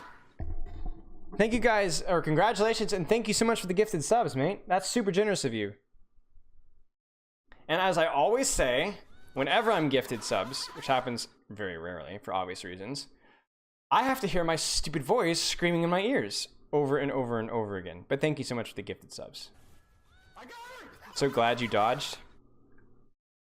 Yeah. 좋습니다. 예. 위도우가 재밌어요. You also dodged the genetics lottery as well. You dodged a lot of things. 저 심리전도 있고 에임 싸움도 있고 뭐 여러 가지가 있죠. 지금 쪼닥 선수가 Yeah, we're gonna see the Widowmere here. We're gonna see the Widowmere. There's no way that you play Ashe on attack. Like you know they have a Widow, so yeah. There we go. 예측을 해서 힐벤을 던졌는데 아무도 일단 맞지는 않은 것 같고요. 자, 이제 게이지 한번. 서로 기분 나쁘죠. Cheers, mate. 섭생 유저라서. Thanks for stopping in, Metalfish. 아니, 저는 이제 또 힐러. But you see how like these widows are like actively taking duels during tank trades? You know, like this widow's abusing her tank being a distraction. You know, just different things like that. So this will be really interesting to watch. 기 때문에. 먼저 가네요. 먼저 갔는데. They're playing this very aggressively. I'm honestly a little surprised, but this is fun to see. Like, here's the thing, chat. Is this kind of a close hold? Let me just pretend for a second that there isn't a very quick, clear, logical reason for this strategically. This is a very aggressive hold, okay? And the reason why this is not great is because your Widow doesn't have great sightlines here. But here's the thing, chat. Unorthodox or bad, strategically unsound things sometimes work because number one, they catch the enemy team off guard, right? And that's an advantage in of itself. And number two, sometimes people forget why it's strategically unsound, right? Let's put it this way. Let's say we're fighters and I keep my left hand up near my eye, right? But then I fight a fighter who drops his left hand right here, right? And he smacks me a lot with a lot of body shots, you know what I'm saying? And let's say I bought out and I'm like, wait, why am I supposed to keep why is it bad to drop your hand here, right? And so I can't remember why this is strategically bad, so I don't know how to punish him for being strategically bad. You kind of see what I'm saying, chat? So for right now, like I'm way over analyzing this, but just for the fun of it, like this is a fun little concept here. Guangzhou might know that. What? This is they're feeding. What are they doing? But like I don't know why this is bad. I can't remember. How do we punish this, guys? Right? And obviously Guangzhou could first off they could clear high ground as a group, and Widow it's a 5v6, right? So you can be a little bit greedier pushing these guys out. So that's how you defend against it. Is just recognize it's a 5v6. Their Widow has bad positioning, etc. But in those moments of panic, sometimes you forget. Wait, this is bad, but I don't know how to stop them from doing that. If nothing else, times are wasting, right? Times are wasting. Ooh, brilliant shot. 머리 맞춰 죽였습니다. 초반 교전은 일단은 Questionable. 이거 맞나요? He doesn't have grapple. That was very questionable. If we get a little bit cleaner on the tracking there from Eileen, like Eileen gets a nice clip there, that would not have gone well. 이건 원래 죽었어야 Guangbong. 되는데 네. 너무 그 훅 없이 패기롭게 이거 But what happens here? They kill the Widow and they just go in. 초반 교전은 I wish we could have seen what happens here, but I assume there was a pincer dive 맞나요? from Ivy in the front line. 패기롭게 보면은 뭐 팀이 이겼기 때문에 본인도 살 수. You know, chat, actually, I want to look at this again. This feels wrong. 까비. Yeah, this is wrong. This is wrong. Chat, I just realized this. I'm getting like sloppy because I'm rushing things a little bit. This is really wrong. What's wrong here, chat? Can you tell me what's wrong here? Right now, what's wrong? There's something desperately wrong right now in what Guangzhou's doing. 카리브 선수. 까비. Well, she has sights to bubble, just barely. But what did we just see a frame before? See this? Yeah. Ana is being pressured, is rotating, is running, and Monkey just goes in. So remember when we talk about like positioning and timing and plan quality? Those are the three concepts of Overwatch. The word, right? This is timing. Ana is in no position to help her Monkey at all. At all. There's no nade, there's nothing. And not only that, but we can also see right now, Kaylee is also hard peeling Tracer right now. She's not even taking an angle here. You see Kaylee right here? There's Kaylee down here. Right? Kaylee has a terrible sightline. There is no pressure on Guangbong right now. He can hard focus Monkey. Like, look at this. Guangbong, like, 죽을 뻔했죠. it's a 4v6. These two individuals were not in a position to contribute to that dive at all. So Rio either was feeding or there's just a mistiming or miscommunication or something. Why don't they TP on high ground? They did. I think, didn't they? 게임 싸움도 있고 뭐 여러 가지가 있죠. 지금 쪼닥 선수가 이제 좀 Like, if you mean to this high ground, then you're walking into, like, you'd have to blow a TP to get into the middle of the enemy team who are going to kill you. Like, yeah, it's not good. You pressure high ground, but you don't want to all in high ground, which it would have been if you TP. 안 맞기롭게. 팩이 있는 거 좋죠? 뭐 트레이서 머리 맞추면 되는 거니까. 결과론적으로는 뭐 팀이 This guy has the best polite laugh I've ever heard. I don't know the Korean what they're saying, but it has like the most polite sounding laugh ever. Listen. 트레이서 머리 맞추면 되는 거니까. Oh, you're delightful, Craig. 결과론적으로는 뭐 팀이 이겼기 때문에 본인도 살 수 있지 않았나. Again, the mirror here. You have a positional advantage, so you mirror their tracer, so your Widow is uncontested. 저런 방심이 이제 네, 여기까지 하겠습니다. They're telling you, like, listen to this. 저런 방심이 이제 네, 여기까지 하겠습니다. I need this guy like following me around. Somebody left something on the floor. Oh man, you kids, you kids in your mess. Craig, laugh. You know, I'm just gonna pay this guy to laugh at all my jokes. There's a 180 jump. I mean, this is the oldest trick in the book, but just in case you guys have been living under a rock, this is a thing to hide Monkey's head hitbox. You lose a little bit of forward momentum, but you hide Monkey's head hitbox. 감독님이 보는 시선이랑 이제 네, 저는 네. 그렇죠. 이거 게이지 10밖에 안 쳤죠? There's the rotation to high ground from the back line. Tracer's playing hide and seek.